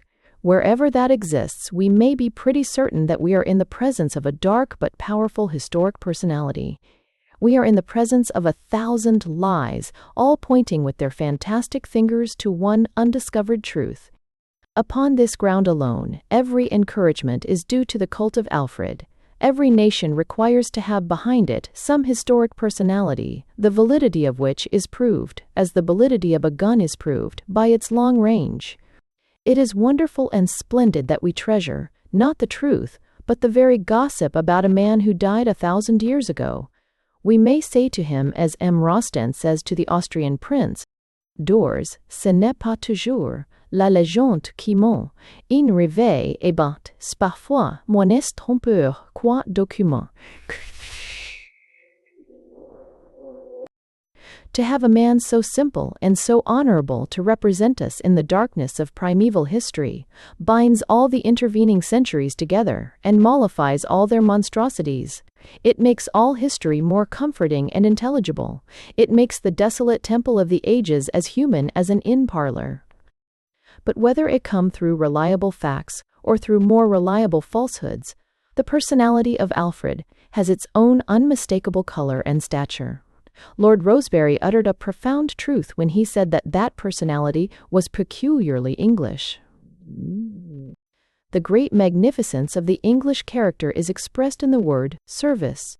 There is, perhaps, no nation so vitally theocratical as the English, no nation in which the strong men have so consistently preferred the instrumental to the despotic attitude, the pleasures of the loyal to the pleasures of the royal position. And Queen Elizabeth, but even our tyrants have had the worried and responsible air of stewards of a great estate. Our typical hero is such a man as the Duke of Wellington, who had every kind of traditional and external arrogance, but at the back of all that the strange humility which made it physically possible for him, without a gleam of humor or discomfort, to go on his knees to a preposterous bounder like George IV. Across the infinite wastes of time, and through all the mists of legend, we still feel the presence in Alfred of this strange and unconscious self-effacement. After the fullest estimate of our misdeeds, we can still say that our very despots have been less self-assertive than many popular patriots. As we consider these things, we grow more and more impatient of any modern tendencies towards the enthronement of a more self-conscious and theatrical ideal. Lord Rosebery called up before our imaginations the picture of what Alfred would have thought of the vast modern developments of his nation, its immense fleet, its widespread empire, its enormous contribution to the mechanical civilization of the world. It cannot be anything but profitable to conceive Alfred as full of astonishment and admiration at these things. It cannot be anything but good for us that we should realize that to the childlike eyes of a great man of old time, our inventions and appliances have not the vulgarity and ugliness that we see in them. To Alfred, a steamboat would be a new and sensational sea dragon, and the penny postage a miracle achieved by the despotism of a demigod. But when we have realized all this, there is something more to be said in connection with Lord Rosebery's vision. What would King Alfred have said if he had been asked to expend the money which he devoted to the health and education of his people upon a struggle with some race of Visigoths or Parthians inhabiting a small section of a distant continent? What would he have said if he had known that that science of letters which he taught to England would eventually be used not to spread truth, but to drug the people with political assurances as imbecile in themselves as the assurance that fire does not burn and water does not drown? What would he have said if the same people who, in obedience to that ideal of service and sanity of which he was the example, had borne every privation in order to defeat Napoleon, should come at last to find no better compliment to one of their heroes than to call him the Napoleon of South Africa? What would he have said if that nation for which he had inaugurated a long line of incomparable men of principle should forget all its traditions and coquette with the immoral mysticism of the man of destiny? Let us follow these things by all means if we find them good, and can see nothing better. But to pretend that Alfred would have admired them is like pretending that St. Dominic would have seen eye to eye with Mr. Bradlaugh, or that Fra Angelico would have revelled in the posters of Mr. Aubrey Beardsley. Let us follow them if we will, but let us take honestly all the disadvantages of our change in the wildest moment of triumph. Let us feel the shadow upon our glories of the shame of the great king. Maeterlinck. The selection of Thoughts from Maeterlinck is a very creditable and also a very useful compilation. Many modern critics object to the hacking and hewing of a consistent writer which is necessary for this kind of work, but upon more serious consideration, the view is not altogether adequate. Maeterlinck is a very great man, and in the long run this process of mutilation has happened to all great men. It was the mark of a great patriot to be drawn and quartered, and his head set on one spike in one city, and his left leg on another spike in another city. It was the mark of a saint that even these fragments began to work miracles, so it has been with all the very great men of the world. However careless, however botchy, may be the version of Maeterlinck or of anyone else given in such a selection as this, it is assuredly far less careless and far less botchy than the version, the parody, the wild misrepresentation of Maeterlinck which future ages will hear and distant critics be called upon to consider. No one can feel any reasonable doubt that we have heard about Christ and Socrates and Buddha and St. Francis, a mere chaos of excerpts, a mere book of quotations. But from those fragmentary epigrams we can deduce greatness as clearly as we can deduce Venus from the torso of Venus or Hercules expede Herculum. If we knew nothing else about the founder of Christianity, for example, beyond the fact that a religious teacher lived in a remote country and in the course of his peregrinations and proclamations consistently called himself the Son of Man, we should know by that alone that he was a man of almost immeasurable greatness. If future ages happened to record nothing else about Socrates except that he owned his title to be the wisest of men, because he knew that he knew nothing, they would be able to deduce from that the height and energy of his civilization, the glory that was Greece. The credit of such random compilations as that which ESS and Mr. George Allen have just effected is quite secure.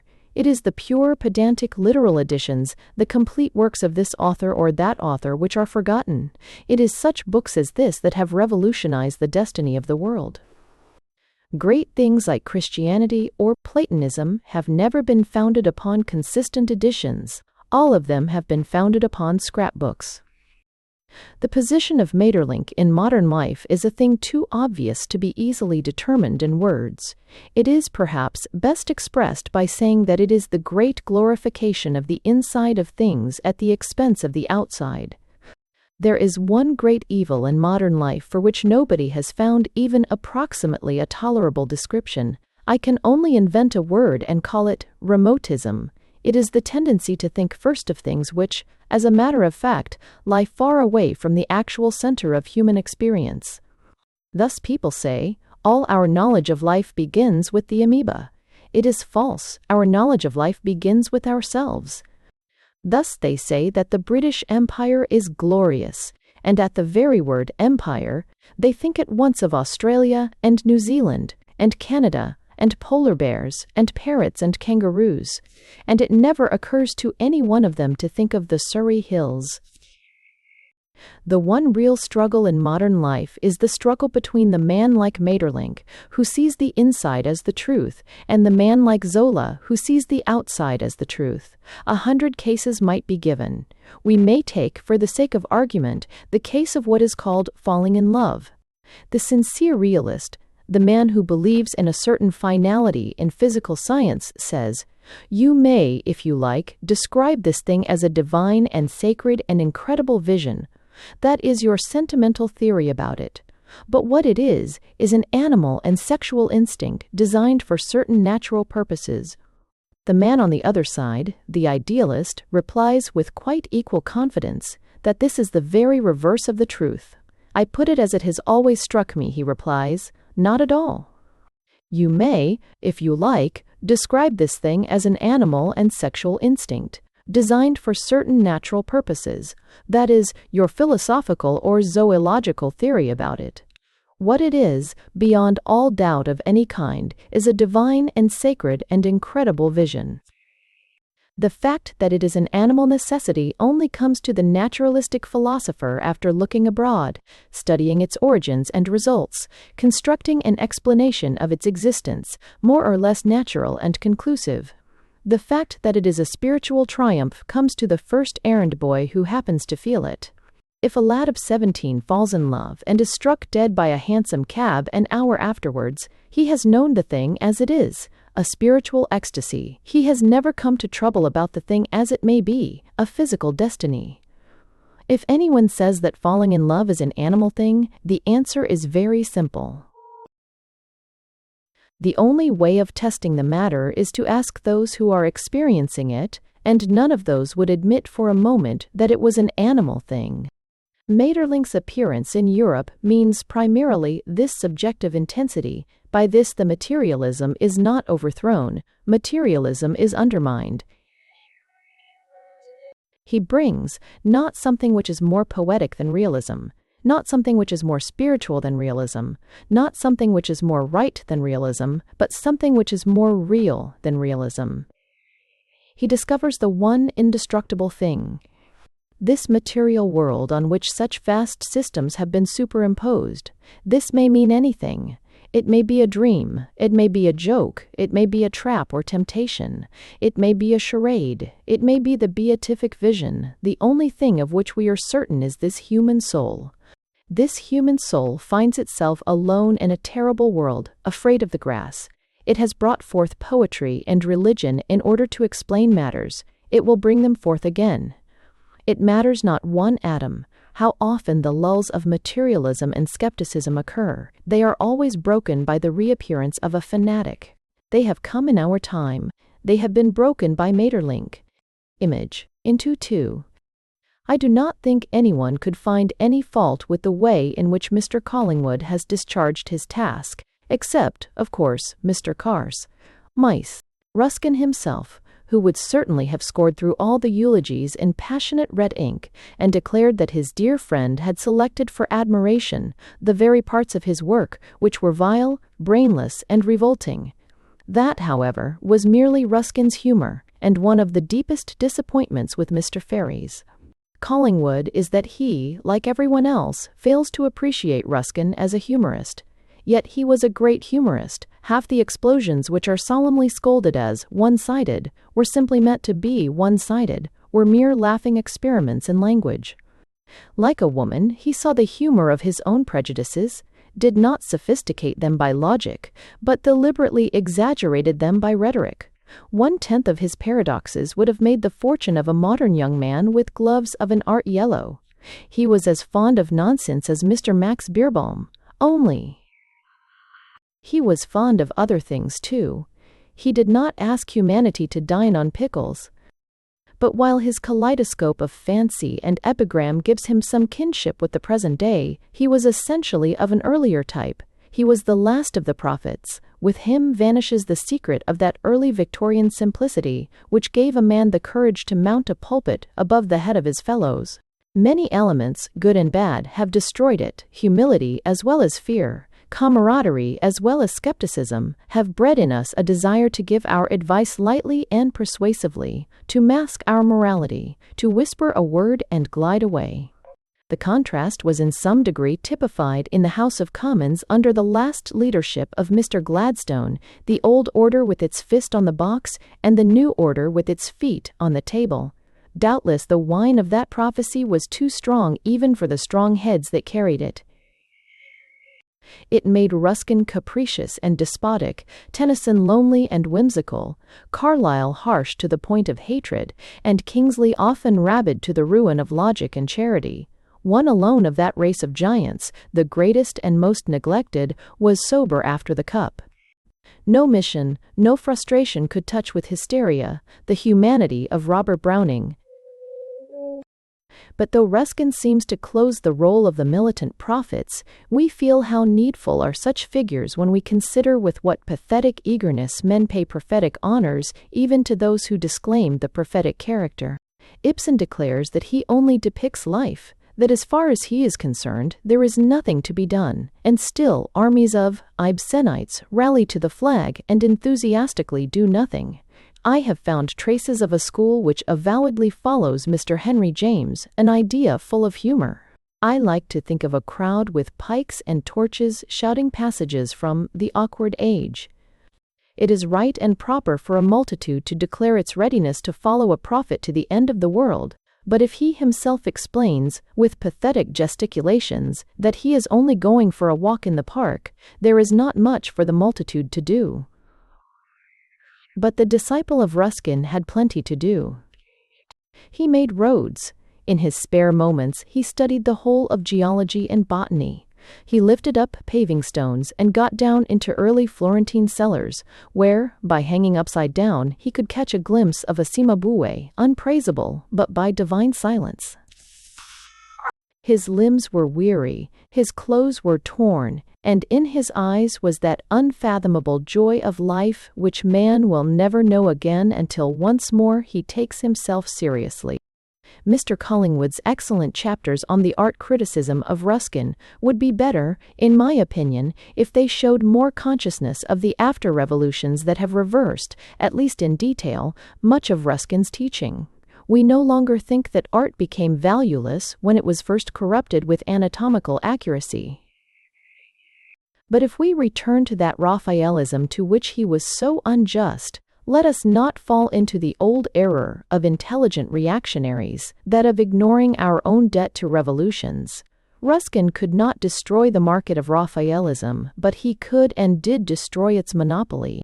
We may go back to the Renaissance, but let us remember that we go back free. We can picnic now in the ruins of our dungeon and deride our deliverer. But neither in Mr. Collingwood's book, nor in Ruskin's own delightful Praeterita shall we ever get to the heart of the matter.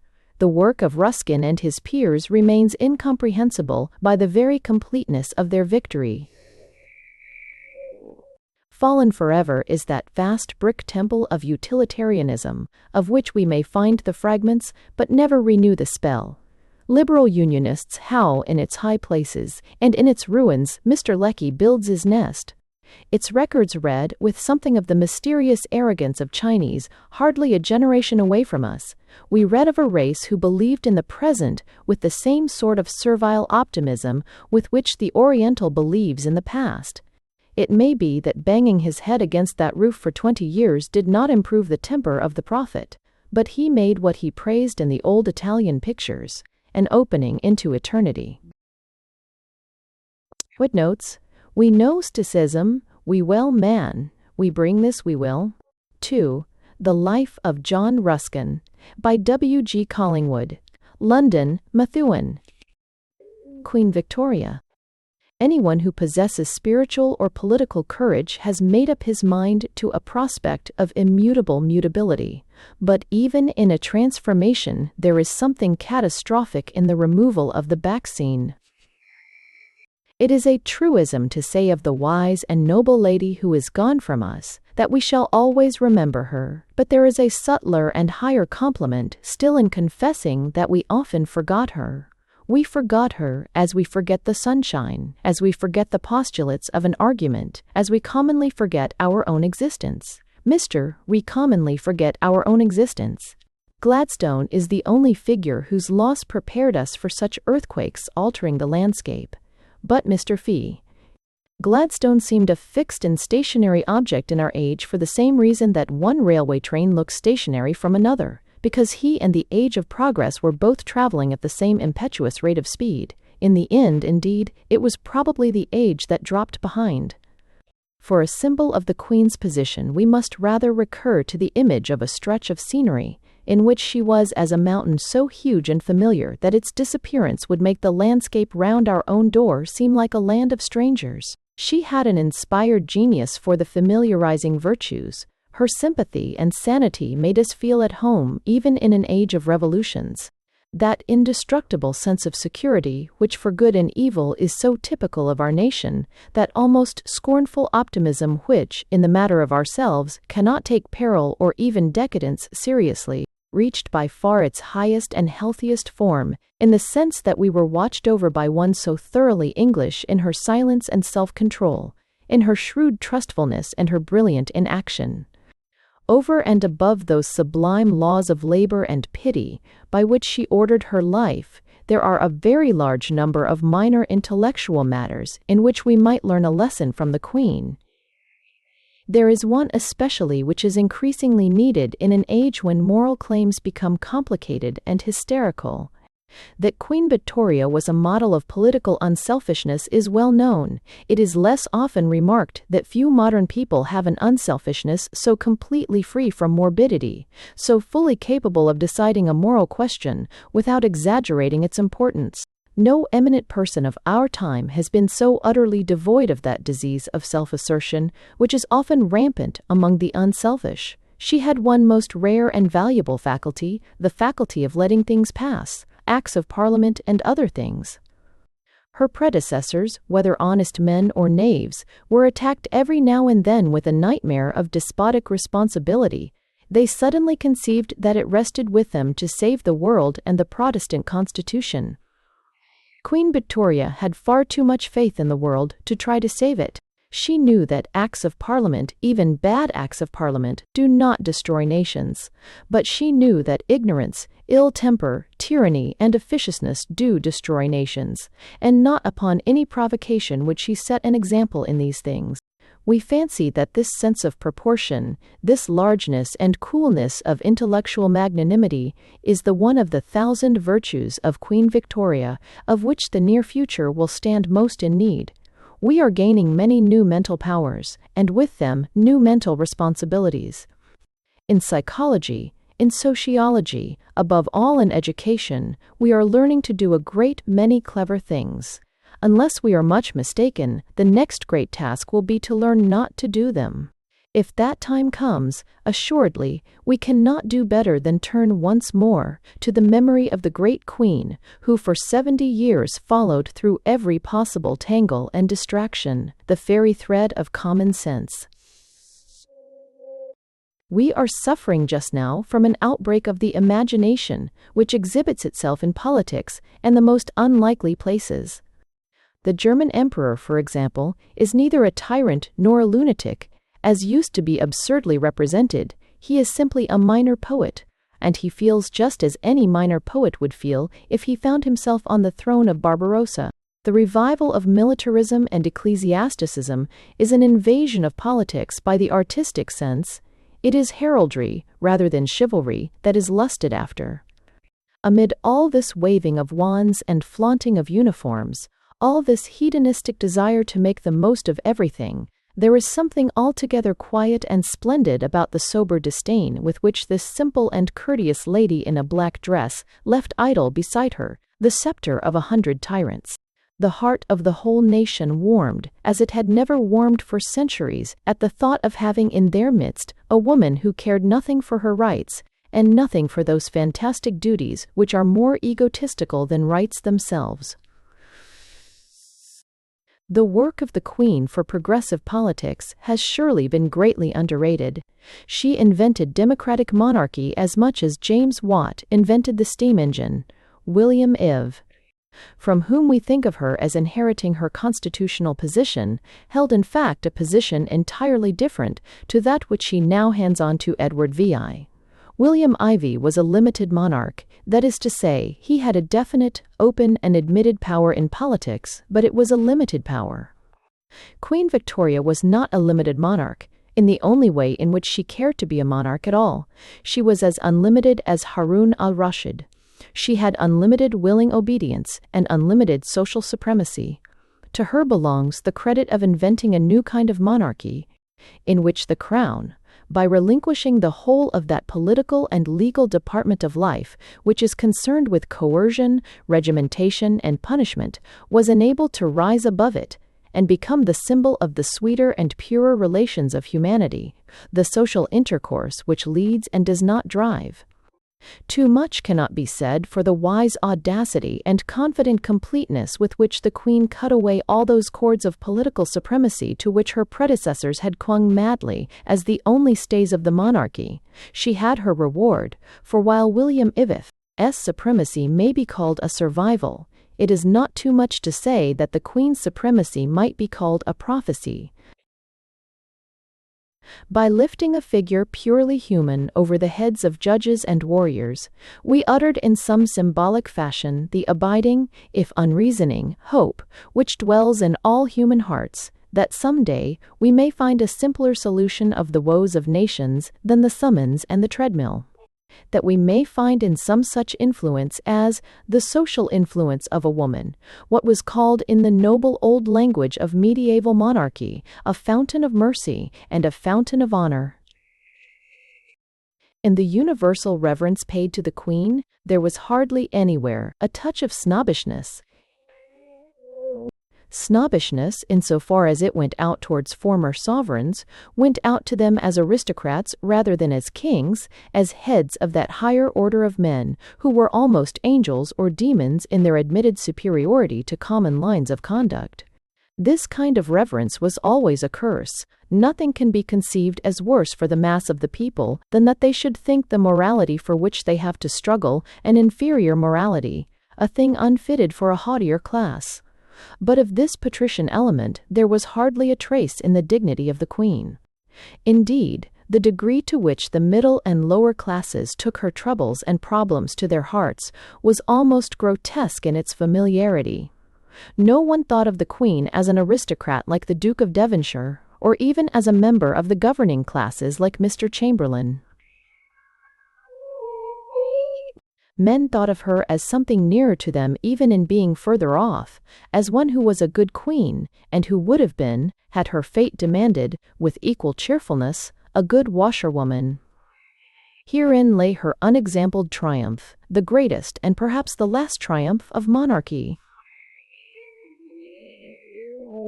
Monarchy in its healthiest days had the same basis as democracy, the belief in human nature when entrusted with power. A king was only the first citizen who received the franchise. Both royalty and religion have been accused of despising humanity, and in practice it has been too often true. But after all, both the conception of the prophet and that of the king were formed by paying humanity the supreme compliment of selecting from it almost at random. This daring idea that a healthy human being, when thrilled by all the trumpets of a great trust, would rise to the situation, has often been tested, but never with such complete success as in the case of our dead queen. On her was piled the crushing load of a vast and mystical tradition, and she stood up straight under it. Heralds proclaimed her as the anointed of God, and it did not seem presumptuous. Brave men died in thousands shouting her name, and it did not seem unnatural. No mere intellect, no mere worldly success could, in this age of bold inquiry, have sustained that tremendous claim. Long ago we should have stricken Caesar and dethroned Napoleon. But these glories and these sacrifices did not seem too much to celebrate a hard-working human nature. They were possible because at the heart of our empire was nothing but a defiant humility. If the queen had stood for any novel or fantastic imperial claims, the whole would have seemed a nightmare. The whole was successful because she stood, and no one could deny that she stood, for the humblest, the shortest, and the most indestructible of human gospels, that when all troubles and troublemongers have had their say, our work can be done till sunset, our life can be lived till death. The German Emperor. The list of the really serious, the really convinced, the really important and comprehensible people now alive includes, as most Englishmen would now be prepared to admit, the German Emperor. He is a practical man and a poet. I do not know whether there are still people in existence who think there is some kind of faint antithesis between these two characters, but I incline to think there must be, because of the surprise which the career of the German Emperor has generally evoked.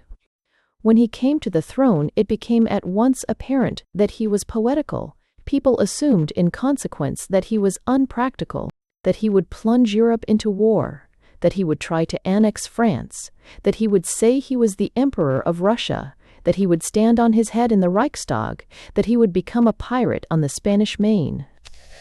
Years upon years have passed. He has gone on making speeches. He has gone on talking about God and his sword. He has poured out an ever-increased rhetoric and aestheticism. And yet all the time people have slowly and surely realized that he knows what he is about, that he is one of the best friends of peace, that his influence on Europe is not only successful, but in many ways good, that he knows what world he is living in better than a score of materialists. The explanation never comes to them. He is a poet, therefore a practical man. The affinity of the two words, merely as words, is much nearer than many people suppose, for the matter of that. There is one Greek word for I do, from which we get the word practical, and another Greek word for I do, from which we get the word poet. I was doubtless once informed of a profound difference between the two, but I have forgotten it. The two words, practical and poetical, may mean two subtly different things in that old and subtle language, but they mean the same in English and the same in the long run. It is ridiculous to suppose that the man who can understand the inmost intricacies of a human being who has never existed at all cannot make a guess at the conduct of man who lives next door. It is idle to say that a man who has himself felt the mad longing under the mad moon for a vagabond life cannot know why his son runs away to sea. It is idle to say that a man who has himself felt the hunger for any kind of exhilaration, from angel or devil, cannot know why his butler takes to drink. It is idle to say that a man who has been fascinated with the wild fastidiousness of destiny does not know why stockbrokers gamble, to say that a man who has been knocked into the middle of eternal life by a face in a crowd does not know why the poor marry young, that a man who found his path to all things kindly and pleasant, blackened and barred suddenly by the body of a man, does not know what it is to desire murder. It is idle, in short, for a man who has created men to say that he does not understand them. A man who is a poet may, of course, easily make mistakes in these personal and practical relations, Such mistakes and similar ones have been made by poets, such mistakes and greater ones have been made by soldiers and statesmen and men of business. But in so far as a poet is in these things less of a practical man, he is also less of a poet. If Shakespeare really married a bad wife when he had conceived the character of Beatrice, he ought to have been ashamed of himself. He had failed not only in his life, he had failed in his art.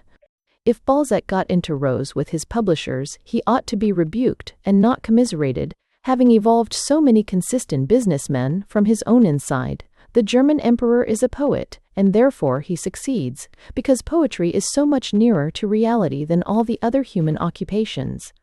He is a poet, and succeeds because the majority of men are poets. It is true, if that matter is at all important, that the German emperor is not a good poet. The majority of men are poets, only they happen to be bad poets. The German emperor fails ridiculously, if that is all that is in question. In almost every one of the artistic occupations to which he addresses himself, he is neither a first-rate critic, nor a first-rate musician, nor a first-rate painter, nor a first-rate poet. He is a 12th-rate poet, but because he is a poet at all, he knocks to pieces all the first-rate politicians in the war of politics. Having made clear my position so far, I discover with a certain amount of interest that I have not yet got to the subject of these remarks. The German emperor is a poet, and although, as far as I know, every line he ever wrote may be nonsense, he is a poet in this real sense, that he has realized the meaning of every function he has performed.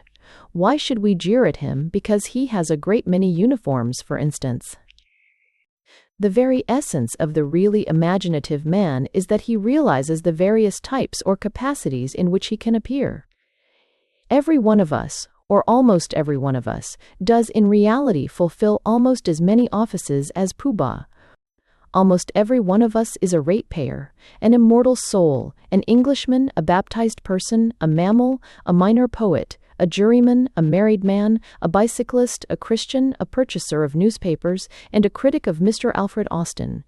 We ought to have uniforms for all these things. How beautiful it would be if we appeared tomorrow in the uniform of a ratepayer, in brown and green, with buttons made in the shape of coins, and a blue income tax paper tastefully arranged as a favor, or, again, if we appeared dressed as immortal souls, in a blue uniform with stars. It would be very exciting to dress up as Englishmen, or to go to a fancy dress ball as Christians.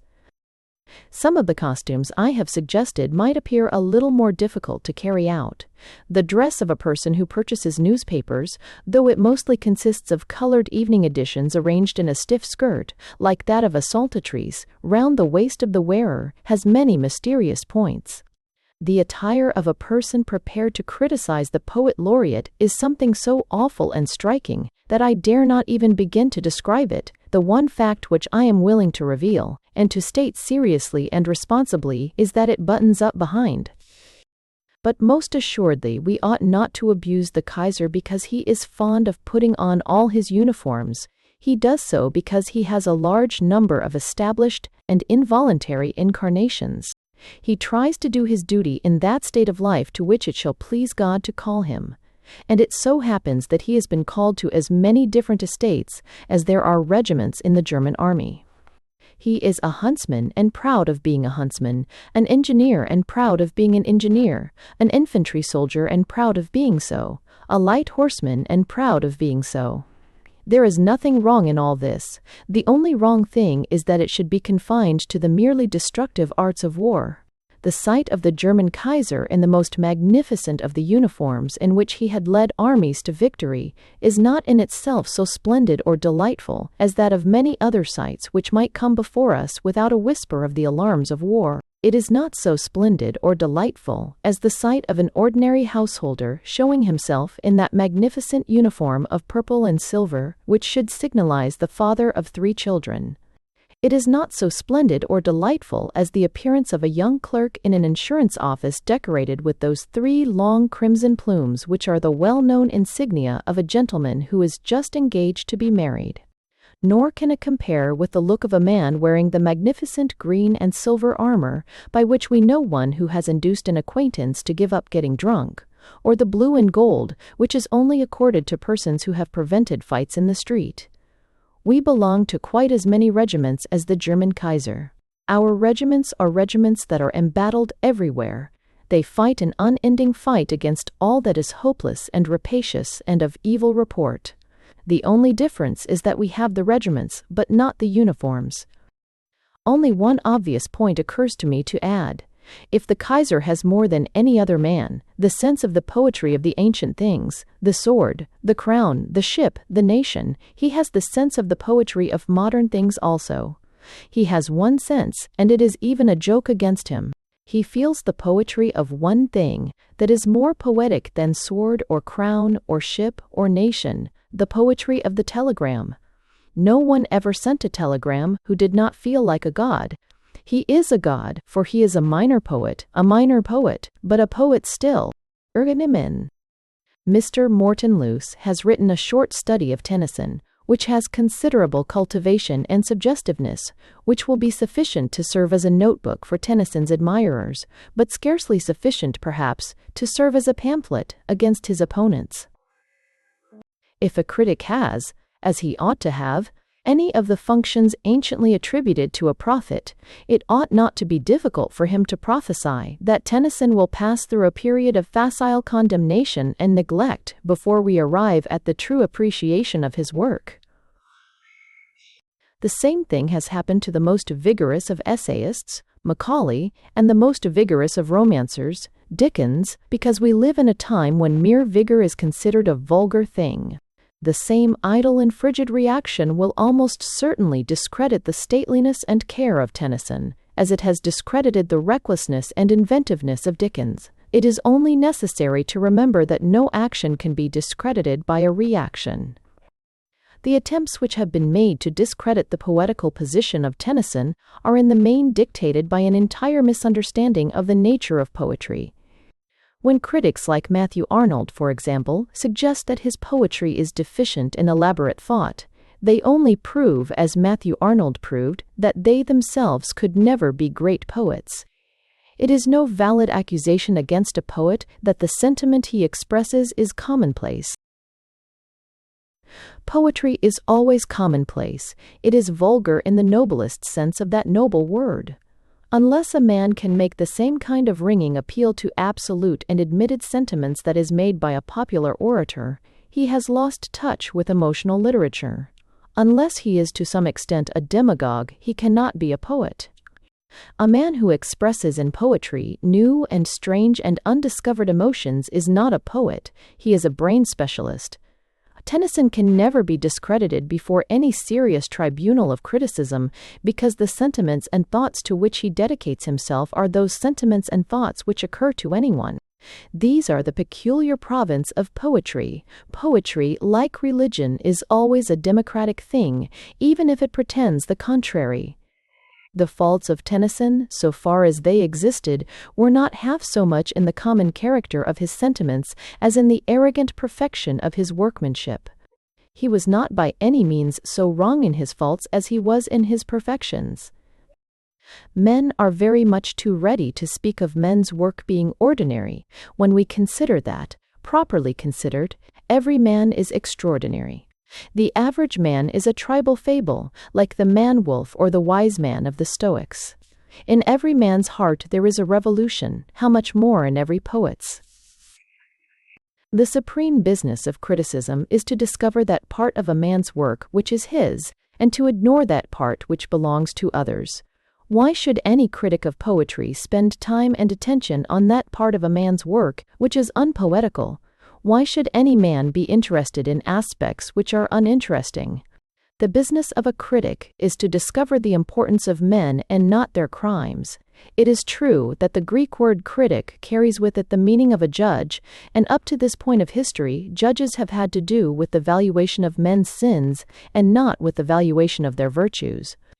Tennyson's work, disencumbered of all that uninteresting accretion which he had inherited or copied, resolves itself, like that of any other man of genius, into those things which he really inaugurated.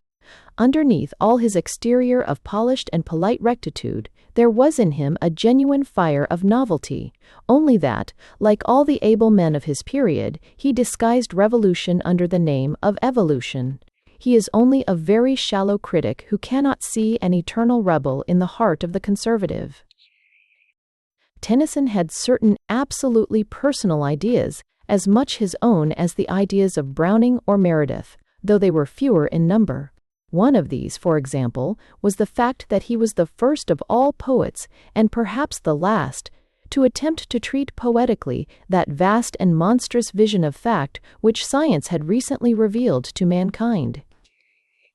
Scientific discoveries seem commonly fables as fantastic in the ears of poets as poems in the ears of men of science. The poet is always a Ptolemist. For him the sun still rises and the earth stands still.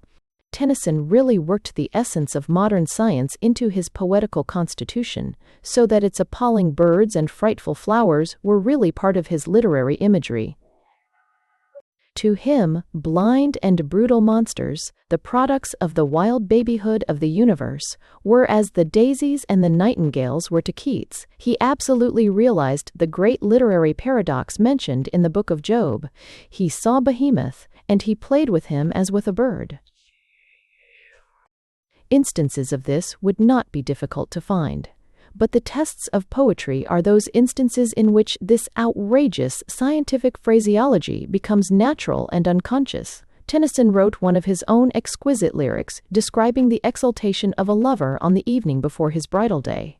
This would be an occasion, if ever there was one, for falling back on those ancient and assured falsehoods of the domed heaven and the flat earth in which generations of poets have made us feel at home. We can imagine the poet in such a lyric, saluting the setting sun and prophesying the sun's resurrection. There is something extraordinarily typical of Tennyson's scientific faith in the fact that this, one of the most sentimental and elemental of his poems, opens with the two lines, one asks, "Move eastward, happy earth, and leave yon orange sunset waning slow." Rivers had often been commanded to flow by poets, and flowers to blossom in their season, and both were doubtless grateful for the permission.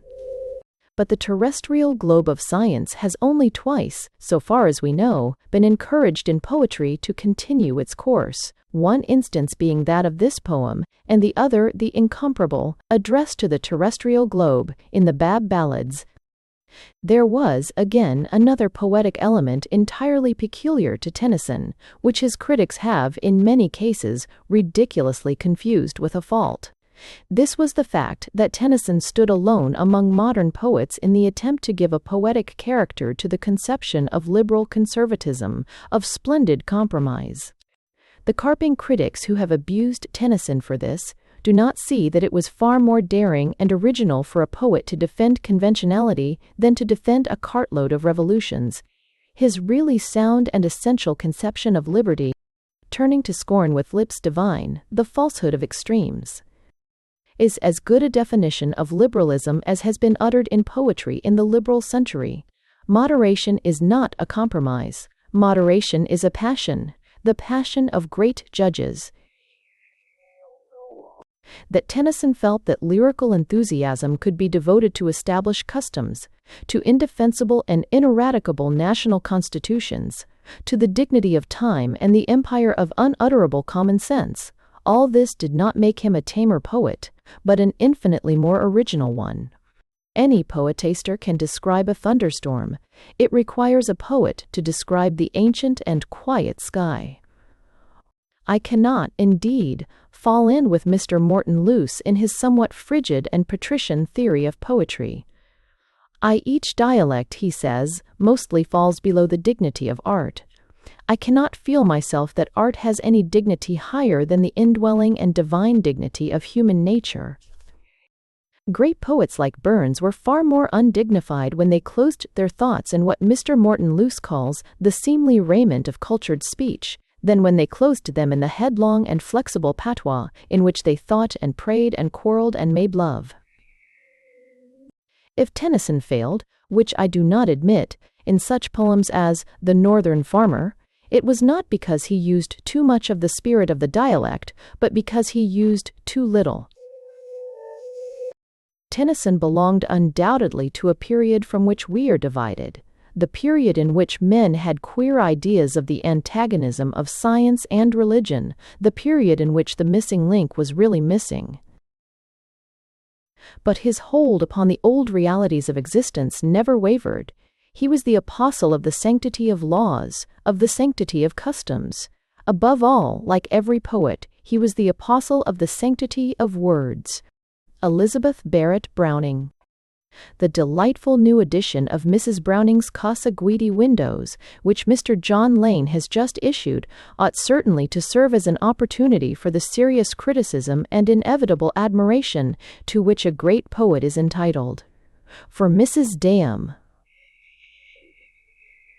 Browning was a great poet, and not, as is idly and vulgarly supposed, only a great poetess.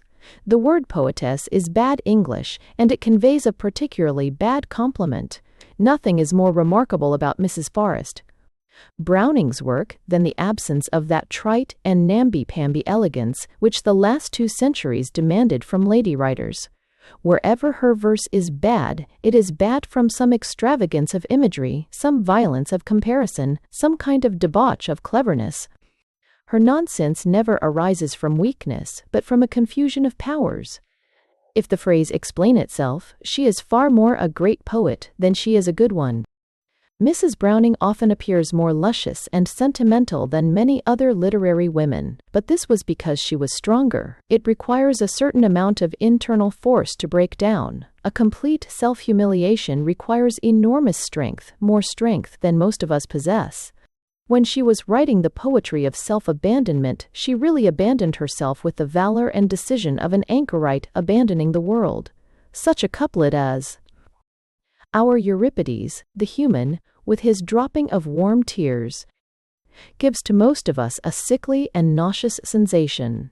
Nothing can be well conceived more ridiculous than Euripides going about dropping tears with a loud splash, and Mrs. Browning coming after him with a thermometer. But the one emphatic point about this idiotic couplet is that Mrs. Hemans would never have written it. She would have written something perfectly dignified, perfectly harmless, perfectly inconsiderable. Mrs. Browning was in a great and serious difficulty. She really meant something. She aimed at a vivid and curious image, and she missed it. She had that catastrophic and public failure which is, as much as a medal or a testimonial, the badge of the brave. In spite of the tiresome half-truth that art is unmoral, the arts require a certain considerable number of moral qualities, and more especially, all the arts require courage. The art of drawing, for example, requires even a kind of physical courage. Anyone who has tried to draw a straight line and failed knows that he fails chiefly in nerve, as he might fail to jump off a cliff. And similarly, all great literary art involves the element of risk, and the greatest literary artists have commonly been those who have run the greatest risk of talking nonsense. Almost all great poets rant, from Shakespeare downwards. Mrs. Browning was Elizabethan in her luxuriance and her audacity, and the gigantic scale of her wit. We often feel with her as we feel with Shakespeare, that she would have done better with half as much talent. The great curse of the Elizabethans is upon her, that she cannot leave anything alone, she cannot write a single line without a conceit. And the eyes of the peacock fans winked at the alien glory. She said of the papal fans in the presence of the Italian tricolor, "And a royal blood sends glances up her princely eye to trouble, and the shadow of a monarch's crown is softened in her hair," is her description of a beautiful and aristocratic lady. The notion of peacock feathers winking like so many London urchins is perhaps one of her rather aggressive and outrageous figures of speech. The image of a woman's hair as the softened shadow of a crown is a singularly vivid and perfect one. But both have the same quality of intellectual fancy and intellectual concentration. They are both instances of a sort of ethereal epigram. This is the great and dominant characteristic of Mrs. Browning, that she was significant alike in failure and success.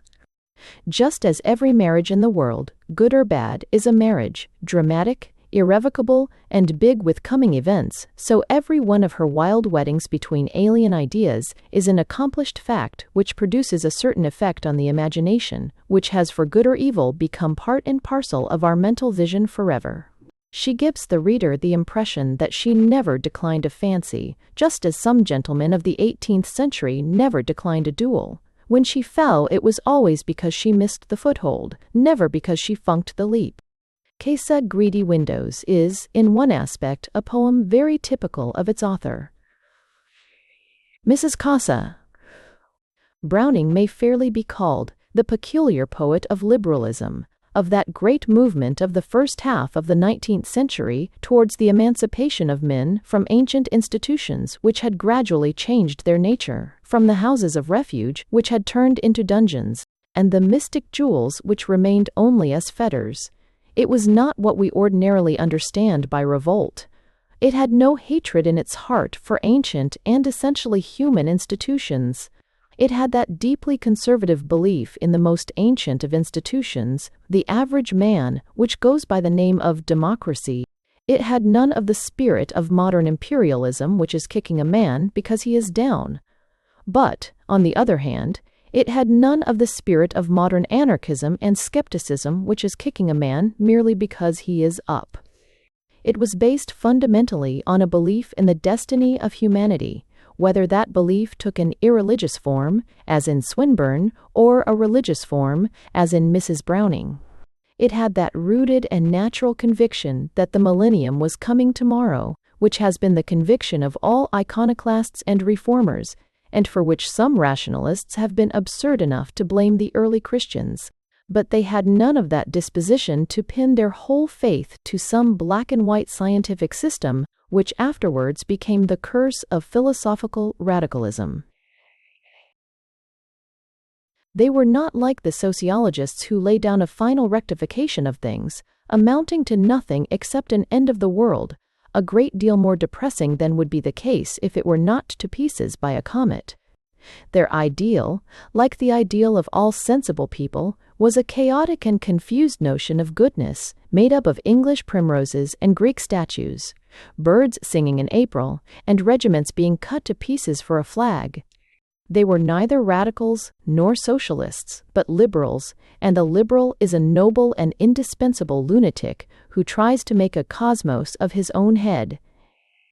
Mrs. Browning and her husband were more liberal than most liberals. Theirs was the hospitality of the intellect and the hospitality of the heart, which is the best definition of the term. They never fell into the habit of the idle revolutionists of supposing that the past was bad because the future was good, which amounted to asserting that because humanity had never made anything but mistakes, it was now quite certain to be right. Browning possessed in a greater degree than any other man the power of realizing that all conventions were only victorious revolutions. He could follow the medieval logicians in all their sowing of the wind and reaping of the whirlwind with all that generous ardor which is due to abstract ideas. He could study the ancients with the young eyes of the Renaissance and read a Greek grammar like a book of love lyrics. This immense and almost confounding liberalism of Browning doubtless had some effect upon his wife. In her vision of New Italy, she went back to the image of ancient Italy, like an honest and true revolutionist, for does not the very word, revolution, mean a rolling backward? All true revolutions are reversions to the natural and the normal. A revolutionist who breaks with the past is a notion fit for an idiot. For how could a man even wish for something which he had never heard of? Mrs. Browning's inexhaustible sympathy with all the ancient and essential passions of humanity was nowhere more in evidence than in her conception of patriotism. For some dark reason, which it is difficult indeed to fathom, belief in patriotism in our day is held to mean principally a belief in every other nation abandoning its patriotic feelings. In the case of no other passion does this weird contradiction exist. Men whose lives are mainly based upon friendship sympathize with the friendships of others. The interest of engaged couples in each other is a proverb, and like many other proverbs, sometimes a nuisance. In patriotism alone, it is considered correct just now to assume that the sentiment does not exist in other people. It was not so with the great liberals of Mrs. Browning's time. The Brownings had, so to speak, a disembodied talent for patriotism. They loved England and they loved Italy, yet they were the very reverse of cosmopolitans. They loved the two countries as countries, not as arbitrary divisions of the globe. They had hold of the root and essence of patriotism. They knew how certain flowers and birds and rivers pass into the mills of the brain, and come out as wars and discoveries, and how some triumphant adventure or some staggering crime wrought in a remote continent may bear about it the color of an Italian city, or the soul of a silent village of Surrey. Thanks for listening to Varied Types by G.K. Chesterton.